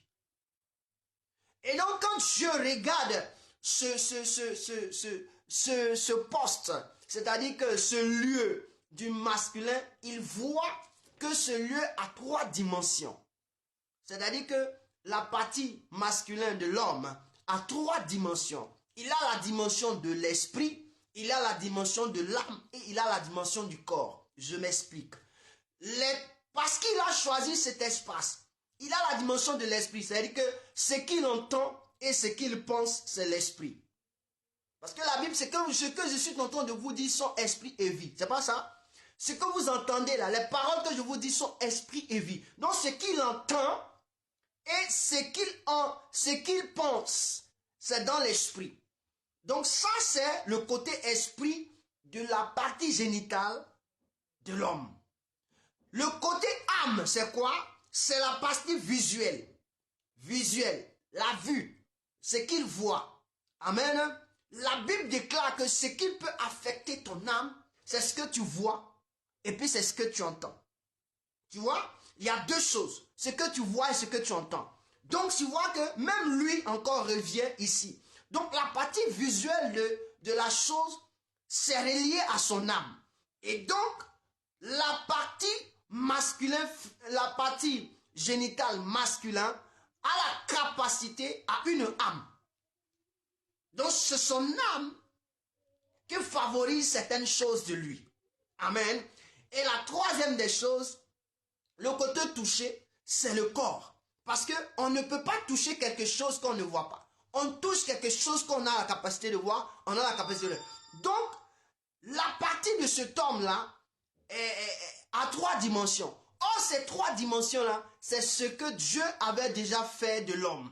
Dieu, quand il créait l'homme, il avait créé ces trois dimensions. L'esprit, l'âme et le corps. Donc, quand il a créé le premier Adam, Adam avait un esprit qui avait une âme qui vivait dans un corps. Alors, ce monsieur dont on appelle, comment on appelle, le bâton magique, ou on peut l'appeler le bâton du pèlerin, il a ces trois dimensions de création. Alors Dieu a choisi de lui donner ce qu'on appelle une circoncision. C'est-à-dire que c'est lui qui doit connaître ce qu'on appelle un recommencement, un renouvellement afin de pouvoir impacter la vie des autres. Alléluia. Afin de pouvoir impacter la vie des autres. Et c'est cet organe-là que Dieu a choisi qu'on appelle le pénis. C'est lui qui l'a choisi. Donc quand il vient dans ce cas et que tu le considères que c'est un homme, il s'appelle c'est un homme. Alléluia. Parce que s'il a l'esprit, il a une âme, il a un corps, ça veut dire que c'est une identité humaine. Et cette identité humaine doit connaître ce qu'on appelle une vie nouvelle, une histoire nouvelle, pour que la vie qu'il va mener soit pour une vie de gloire. C'est pourquoi quand tu vois une personne qui est incirconcis, il court les jupons de gauche à droite. Quand tu vois une personne incirconcis, un homme surtout, il est frivole. Lui, il tisse tout ce qui passe devant lui. Il tisse tout ce qu'il voit. Parce que tout ce qu'il voit, tout ce à quoi il pense, il tire dessus. Parce que lui, il n'est pas converti. Cet homme-là n'est pas converti. Ce n'est pas que lui n'est pas converti. Il n'est pas converti. Il n'a pas une nouvelle histoire. Il a une vieille histoire. Et cet homme a besoin de ce qu'on appelle la circoncision de son pénis pour comprendre qu'est-ce qu'il faut faire de sa vie. Alléluia. Donc ça, c'est la première révélation. Pourquoi Dieu choisit cet espace? Voici, selon la première révélation que j'ai reçue. La seconde des révélations, le 8e jour, le pénis est choisi pour être circoncis. Alléluia. Or, je prends maintenant le deuxième. Pourquoi c'est là? Écoute-moi bien. Je l'appelais tout à l'heure le bâton du pèlerin. Alléluia. Je l'appelais tout à l'heure le bâton du pèlerin. Je vais te donner la définition. Quand tu entres dans Ésaïe, avant même que tu entres dans Ésaïe, je veux te donner que parmi les Hébreux, l'histoire des Hébreux, ce sont des hommes qui sont des élévateurs. Est-ce que vous comprenez? Ce sont des hommes qui élèvent, qui ont beaucoup des animaux, qui élèvent les animaux. C'est pourquoi tu vas voir même Jacob. Jacob, quand il est parti chez son beau-père là, chez le papa de Rachel et d'Eléa, c'était quoi? Des bergers. Ils étaient des bergers, ils élevaient des animaux. Et toutefois qu'ils élevaient, il y avait un bâton avec eux, le bâton du pèlerin, le bâton de guide pour pouvoir guider. Il y avait le bâton toujours dans leurs mains. Et ce bâton, c'est une histoire prophétique. Ce n'est pas une histoire à debout dormi. C'est une histoire prophétique. Ce bâton ne réside pas physiquement parce qu'il n'est pas quelque part. C'est déterminer le pouvoir. C'est déterminer le règne. Est-ce que vous comprenez? Ce bâton. Et c'est ce même bâton-là que Dieu utilise Moïse. Il utilise Moïse avec ce même bâton pour faire des miracles en Égypte. Il utilise ce même bâton pour ouvrir le rocher. Il utilise ce même bâton pour diviser la mer. Est-ce que vous comprenez? Ce bâton avait une action prophétique. Et ce bâton-là, il ne peut venir que d'un arbre. Et ce bâton qui vient d'un arbre, avant que l'arbre ne soit arbre, il vient d'une plante. Avant qu'une plante ne soit plante, c'est une germe. Alors, je veux dire, dans Ésaïe 53, la Bible nous dit, le verset 2, qu'une faible plante s'est levée. Une faible plante. Quand il regarde l'image du porc, quand il regarde l'image du côté masculin, de l'appareil génital masculin, il est comme une faible plante. Et c'est comme ça qu'il s'élève. Quand le soleil apparaît, il se lève. Quand le soleil descend, il descend. C'est la même action et c'est le même mouvement que a une faible plante. Alors Jésus a été identifié comme une faible plante. Et donc, hors de la plante, c'est là sort un bâton. Or, s'il y a un bâton, alors c'est qu'il va avoir un pèlerin. Alléluia. Et donc, ce pèlerin-là, c'est l'identité directe de Jésus. C'est pourquoi vous allez trouver dans Hébreu le chapitre, quand vous lisez Hébreu le chapitre, je dis précisément le verset, au chapitre 9 de Hébreu, vous allez trouver là-bas, au verset 1, au verset 4, vous allez trouver dans le lieu saint, il y avait la manne, il y avait la table, et puis il y avait le bâton. Hein? Est-ce que vous comprenez? Il y avait le bâton. Il y avait toujours un bâton. Et là-bas, on dit le bâton, il refleurit. C'est-à-dire qu'il revit. C'est-à-dire qu'il produit la vie. Ce bâton produit la vie. Or, c'est le seul bâton qui a la capacité de donner vie. C'est pourquoi, au travers de ce bâton, nous avons des enfants. C'est-à-dire que nous arrivions à nous identifier nous-mêmes. Tu peux faire ton jumeau. Tu peux faire ton identique à partir de ce même bâton. Pourquoi? Parce que Dieu savait que cet organe pouvait reproduire, pouvait faire un recommencement. Alléluia. Est-ce que tu m'entends? Tu peux dire amen très fort. Aujourd'hui, on va entrer dans les choses mystérieuses. Le bâton. Et donc, je dis bien, Ésaïe chapitre 53, verset 2, on dit il était une faible plante. La partie génitale masculine est comme une faible plante qui se lève lorsqu'il y a le soleil pour profiter. Et lorsque le soleil s'en va, il revient à sa place jusqu'à ce qu'il soit mature. Il soit mature. Alléluia. Amen. Juste pour te dire que le pénis que je donne le nom et le bâton magique, le bâton du pèlerin est égal à Jésus-Christ. Est égal au Seigneur Jésus-Christ. Est égal au Seigneur Jésus-Christ. Maintenant, puisque tu sais que celui-ci est une personnalité, je t'ai montré que c'est une personnalité parlant de son côté esprit, âme et corps, et je t'ai démontré que cette personnalité porte le nom de Jésus. Et donc maintenant la personne doit connaître ce qu'on appelle la circoncision. C'est pas ça? Parce que la Bible déclare dans Luc le chapitre 2 verset 21 à 21 que Jésus a connu la circoncision. On lui a donné le nom, il a connu la circoncision. Je t'ai révélé cela en démontrant que c'est un personnage et que j'ai révélé que le pénis est un homme qu'on appelle Jésus. Et encore maintenant, je vais te donner que la circoncision, qu'est-ce que ça signifie? La circoncision de cet engin ou de cet organe. Pourquoi? La circoncision est donc la mort de Christ et la résurrection de Christ. Pourquoi? Parce que en faisant la circoncision, tu es en train d'enlever ce qu'on appelle le prépuce. Autour de l'organe génital masculin, tu crées quoi? En faisant couler le sang, tu tailles. En taillant, tu es en train de tuer, cette peau-là qui est autour de cet organe. Et quand tu finis d'enlever cet organe-là, quand tu le jettes, il meurt.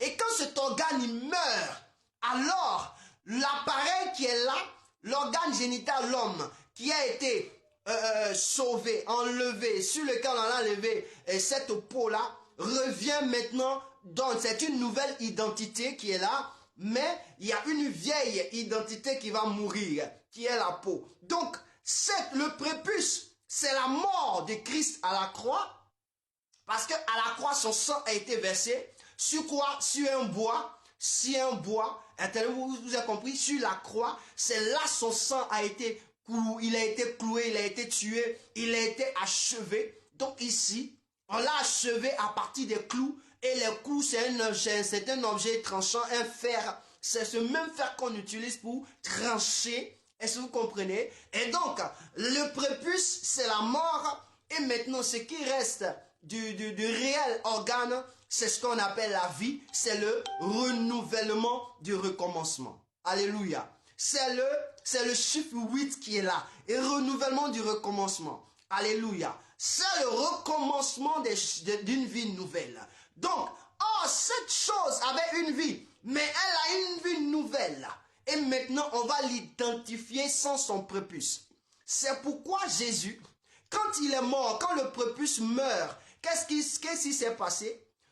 Parce que le prépuce a été coupé du pénis, alors il a été enlevé sur le pénis qui couvrait le pénis. Ça identifie directement le temple de Dieu, le tabernacle de Dieu. La Bible déclare que dans le tabernacle, il y avait le parvis.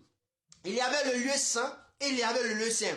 Entre le lieu saint et le lieu très saint, il y avait un voile. Ce voile est déchiré. Le voile là, c'est ce qui couvrait quoi? Le pénis de l'homme, l'appareil génital de l'homme. Et donc, Dieu est un scientifique, il sait ce qu'il fait.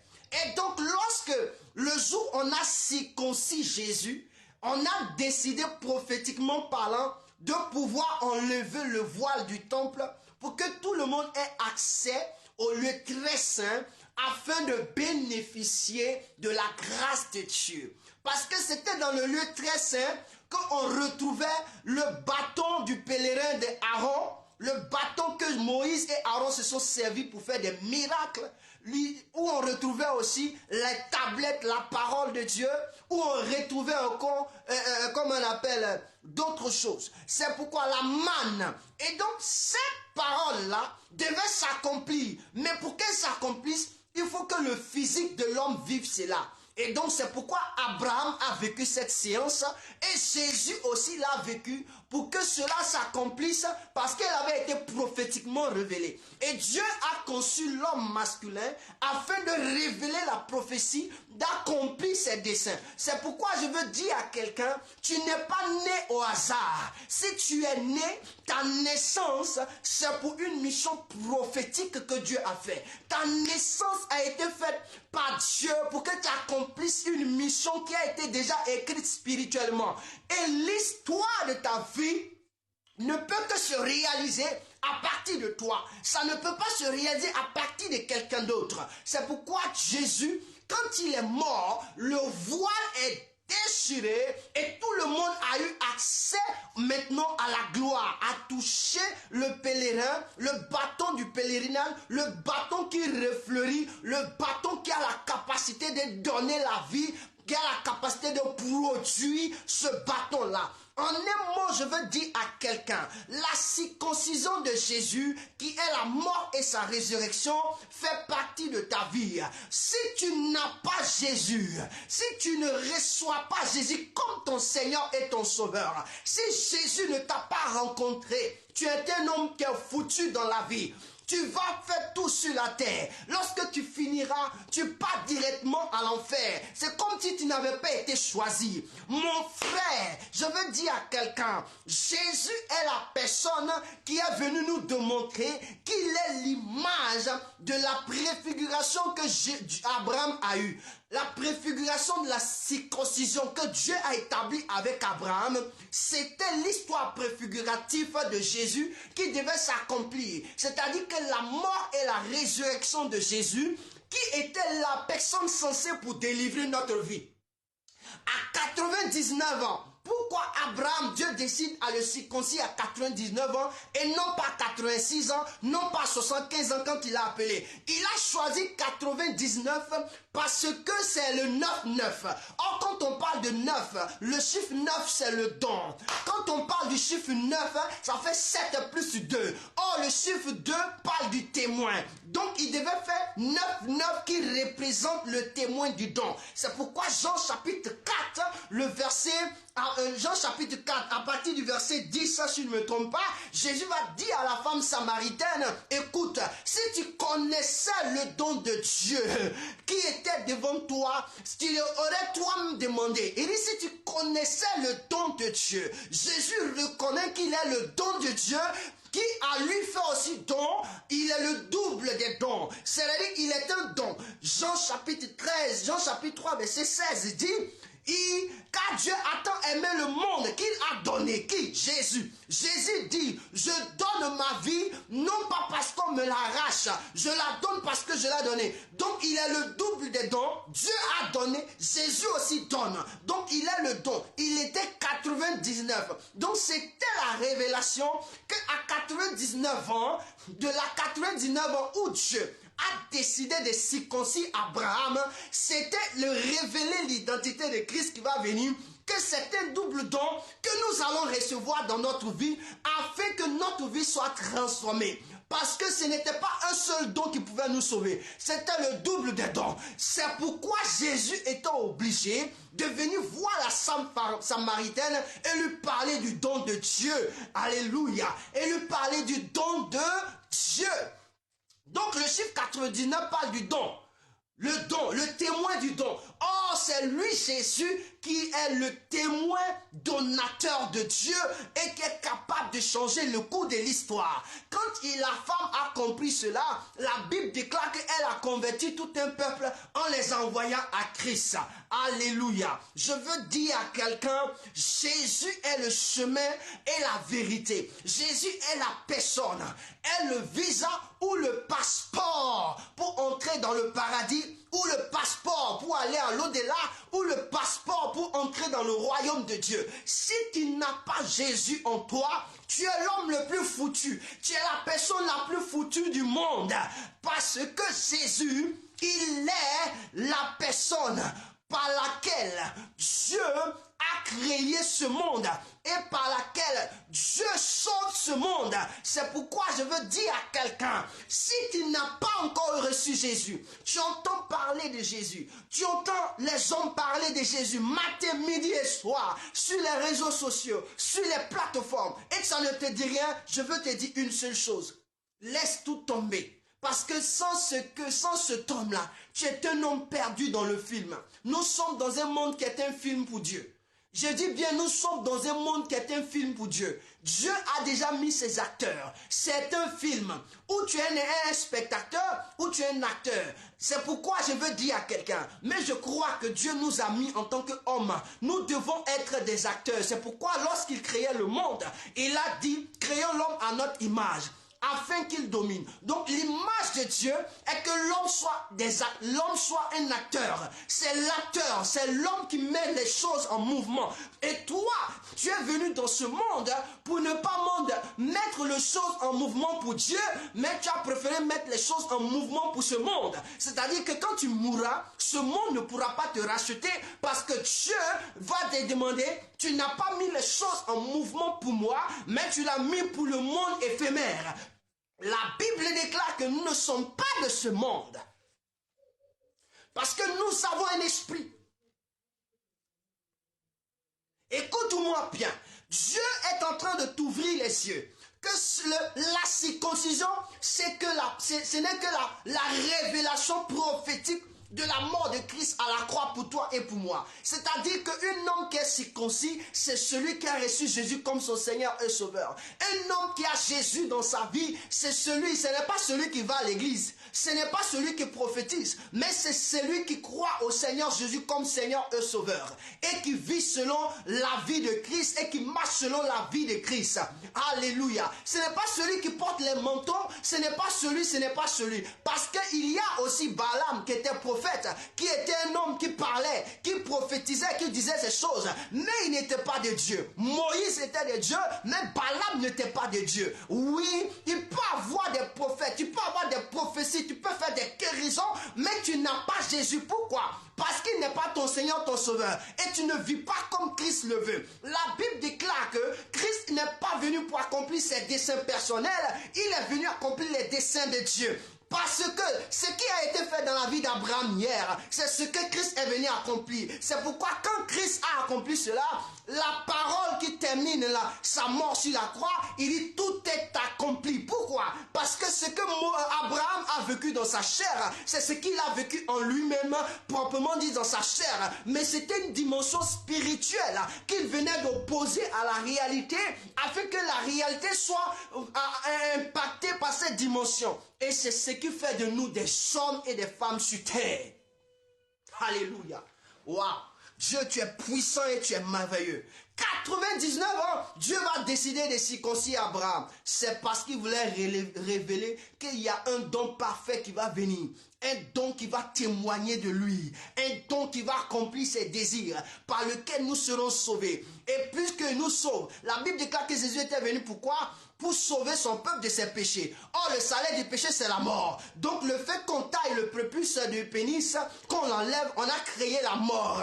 Mais encore, quand on regarde le pénis, il est sans mort, il est en vie. Or, on a créé en même temps la mort et la vie. Jésus a connu la mort et il a connu la vie. Et aujourd'hui, il vit éternellement. C'est pour te dire que la seule personne capable de te sortir de l'histoire, de ta situation, de ton problème que tu vis, c'est Jésus-Christ de Nazareth. C'est Jésus-Christ de Nazareth. Les hommes prennent les choses physiques telles qu'elles sont. Mais demande au Seigneur, ouvre mon esprit. Quand Dieu m'a ouvert l'esprit, j'ai compris que rien n'est écrit qui ne concerne Jésus. Tout ce qui est écrit parle de Jésus. Jésus lui-même l'a dit.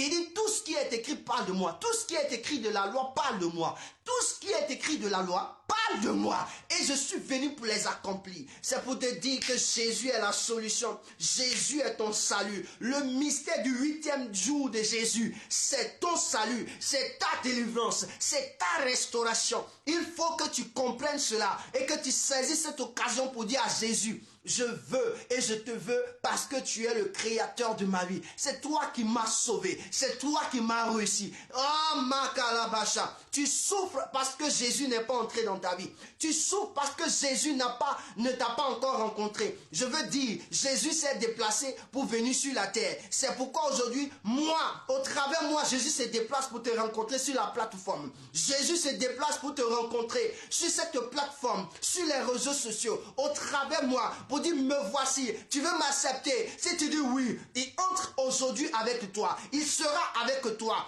Et quand tu vas mourir tout à l'heure, tu vas directement au paradis. Tu vas directement dans le royaume de Dieu. Tu vas directement à l'au-delà. Tu vas directement. Tu as le passeport. Frère, Jésus est le passeport. Jésus est le passeport. Je n'ai jamais vu quelqu'un qui a eu un passeport d'une nation sans payer le prix à avoir le passeport de cette nation. Le prix à payer pour avoir le passeport d'une nation, ça peut être les moyens financiers, ça peut être les dossiers que tu dois fournir, ça peut être le temps que tu vas rester sur ce territoire, ça peut être certainement le mariage que tu as eu avec un homme. C'est le prix à payer. Dans chaque chose, il y a un prix à payer. Jésus a payé le prix. Et toi, tu n'as pas payé le prix. Jésus a payé le prix que pour toi, pour que toi tu reçoives le passeport. La seule manière de payer le prix pour que tu le reçoives, c'est de l'accepter. C'est de le recevoir comme le Seigneur, comme Seigneur et Sauveur. C'est de croire en lui, c'est de le glorifier, c'est de l'adorer matin, midi et soir. C'est de l'adorer plus que tout, c'est de l'aimer, c'est de vivre avec lui chaque jour de ta vie. Le 8e jour de Jésus, c'est un mystère prophétique pour nous. C'est un mystère prophétique. Je veux dire à quelqu'un, ce n'est pas en vain que Dieu a décidé d'appeler Abraham, de le faire sortir de la maison de son père, afin de le rencontrer. Il appelait Abraham à 75 ans. Écoute-moi bien. Dieu appela Abraham à 75 ans. Mais Dieu a décidé à 99 ans de pouvoir circoncire Abraham. 75 à 99, ça fait combien d'années? Je veux te dire, ça fait combien d'années? Ça fait 24 ans. 24 ans après, Dieu a décidé. 24 ans, ça veut dire quoi? Le chiffre 2 plus 4, ça fait 6. C'est-à-dire que Dieu savait qu'il y avait un homme qui venait de naître. Et puisqu'un homme est né, Dieu compte le jour. Et il dit que c'est en le 8e jour. Alors Dieu crée ce qu'on appelle la circoncision. Pour que Abraham, à 99 ans physiquement, qui a 99 ans physiquement, mais lui qui savait que 99 ans révélait l'identité de 6 de l'homme et l'être humain, alors va maintenant créer ce qu'on appelle l'alliance avec lui, qu'on appelle la circoncision. Il savait que cela allait parler de Christ qui allait venir, un homme qui a un chiffre 6, qui s'appelle Christ, Jésus-Christ, et qui allait payer le prix à la croix, la circoncision, et qui allait mourir 3 jours. Et quand il va mourir 3 jours, la plaie qui va finir sur le pénis va donner au pénis d'avoir une vie nouvelle. Alors Jésus sort. Et quand Jésus sort, il devient un homme nouveau. Et c'est cet homme-là que nous devons adorer. Je veux te le dire ce matin. Jésus, le 8e jour de Jésus, est ta délivrance. C'est pourquoi, si tu crois que Jésus est ton Seigneur et ton Sauveur, je sais une seule chose, que le miracle de ta guérison est là. Le miracle de ta délivrance est là. Parce qu'il a payé le prix le plus cher pour que ta vie soit saine et sauf. Pour que tu aies la guérison. Pour que tu aies la restauration. Pour que ta vie connaisse ce qu'on appelle la gloire. Et je déclare ce matin, puisque Jésus est ton salut, tu viens d'entendre Jésus. Jésus, tu viens de le rencontrer, tel qu'il a rencontré Paul de Tarse sur le chemin. Tu es en train de marcher et tu es tombé sur cette vidéo. Je décrète à l'instant même, découragé que tu es, on a dit cette maladie dont tu souffres ne pourra pas guérir. Mais je déclare en ce jour, Christ qui est ressuscité t'apporte la guérison au nom de Jésus. T'apporte la guérison dans tes entrailles au nom de Jésus. Tu as cherché l'enfant là. Tu étais fatigué. Mais parce que tu es tombé sur cette plateforme et que tu as entendu cette vérité là, alors je déclare qu'à compter d'aujourd'hui, je te donne 3 mois et tu verras tes entrailles produire le miracle que tu n'as jamais attendu. 3 seulement mois. Je décrète au nom de Jésus. Les 3 mois représentent 90 jours qui représentent un don. 90 jours qui représentent la naissance et le recommencement d'une nouvelle histoire pour ta vie. Et le chiffre 3 représente la résurrection pour ta vie. Je décrète et je déclare que tes entrailles soient affectées au nom de Jésus, de la guérison, de la restauration, au nom de Jésus. Je décrète, tu avais des problèmes, Dieu, je décrète, Seigneur, tu as même subi une opération, mais ça ne va plus. Je dis seulement, mets ta main, Jésus te fait voir à nouveau. Il guérit tes orbites, il guérit tes nerfs, il guérit les orbites et les nerfs de tes yeux pour t'apporter la guérison au nom de Jésus. Jésus notre salut, Jésus notre salut apparaît dans ta famille. Ton père est gravement malade. Tu ne sais pas où mettre ta tête. Mais je déclare aujourd'hui, à cause de ce que tu as entendu ce message, la guérison s'installe là où il se trouve. À l'instant même, il reçoit la guérison. Parce que tu as entendu sa parole. Un recommencement vient. Une histoire nouvelle vient de commencer pour ta vie, pour ton père. Au nom de Jésus. Ta mère était clouée sur le lit à cause du cancer. Je déclare que le cancer a disparu. Parce que Christ est ressuscité. Il a payé le prix. Le voile est déchiré. Alors je déclare que le cancer se déchire de sa vie. Le cancer libère sa vie. Le cancer disparaît de sa vie au nom de Jésus de Nazareth. Au nom de Jésus de Nazareth, elle reçoit la guérison, elle reçoit le miracle. Je prophétise maintenant la guérison. Dans 3 jours qu'elle passe faire son examen, on ne va plus détecter ce cancer-là. Il a disparu parce que Christ a fait disparaître le prépuce du pénis pour que la résurrection apparaisse. Maintenant même, tu avais un problème au niveau de ta colonne vertébrale qui t'empêchait de pouvoir te mouvoir. Je dis maintenant là où tu es, le Seigneur touche la colonne vertébrale. Tu entends comme si on est en train de te tirer. Tu entends comme si on tire tes os et ça fait des bruits. C'est le Saint-Esprit qui te le fait. Il te guérit ce matin. Il te guérit ce matin. Il te guérit ce matin. Il te guérit ce matin. Il te guérit ce matin. Au nom de Jésus. Reçois la guérison, reçois la guérison, reçois la guérison, reçois la guérison, reçois la guérison, reçois la guérison, reçois la guérison au nom de Jésus. Merci Seigneur parce que tu es merveilleux, tu es excellent Seigneur. Je prie maintenant parce que quelqu'un a entendu ce message, il a été ébloui. Comment est-ce que cela peut se passer? Je prophétise que ton Saint-Esprit s'abat sur tous ceux qui ont cru en cette parole. Ton Saint-Esprit s'abat sur eux. Ton Saint-Esprit s'abat sur eux. Et qu'un renouvellement soit apporté à leur vie. Un renouvellement soit apporté à leur vie. Ton Saint-Esprit les investisse. J'annonçais l'évangile du royaume de Dieu. Alors maintenant, que ton Saint-Esprit soit à l'œuvre au nom de Jésus de Nazareth.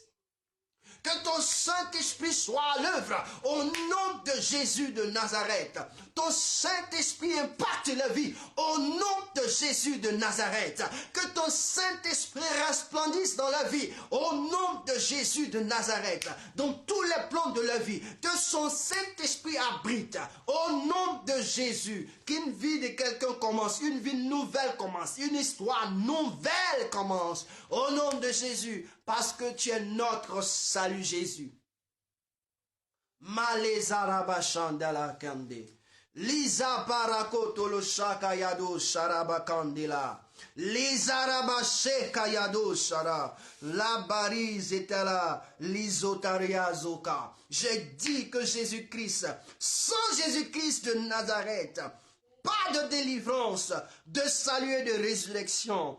Car cautionner le paradis ou l'au-delà ou le royaume de Dieu, car il est le seul capable de nous donner accès au visa, par le visa ou par le passeport. Frère, je suis venu t'annoncer Jésus de Nazareth, la personne la plus extraordinaire. Les hommes vont te proposer toutes choses. Tu vas avoir toutes les richesses de ce monde. Sans Jésus, mon frère, ta vie est zéro. Ta vie est nulle et non avenue. Car Dieu ne t'a pas créé pour que tu possèdes seulement que les richesses de ce monde et que tu ne possèdes aucune richesse spirituelle. Tu es un homme spirituel avant de venir dans le physique. Et tout ce qui est physique que tu possèdes, tu dois d'abord aussi le posséder spirituellement. Car la Bible déclare, la meilleure des richesses, c'est quand ton âme prospère. C'est quand ton âme a une prospérité, que ta vie prospère, que tu es béni. Mais si tu prospères par la chair et que ton âme n'est pas prospère, alors tu as tout perdu. Quand on parle de l'âme, on veut parler du côté de l'esprit. Si tu n'as aucune prospérité dans l'esprit, tu es perdu. Et ce matin, le Seigneur t'a fait comprendre que la circoncision n'est rien d'autre que la manifestation de l'amour de Christ à la croix pour nous et la résurrection de Christ pour notre délivrance. Que le Seigneur te bénisse et je crois que ça t'a fait du bien. Que le Seigneur te bénisse. Mets beaucoup de cœur. Partage cette vidéo et dis aux gens ce que tu viens d'entendre. Garde-le en mémoire car c'est une parole que quelqu'un d'autre ne pourra pas te l'annoncer. Seul Dieu au travers de nous qui l'a fait. Shalom et que Dieu vous bénisse. Que la grâce de Dieu repose sur vous. Que la paix de Dieu et la vie de Dieu soient votre partage dans le nom précieux de notre Seigneur et Sauveur Jésus. Amen. Shalom à tous, shalom à tous, shalom à tous, shalom à tous, shalom à tous.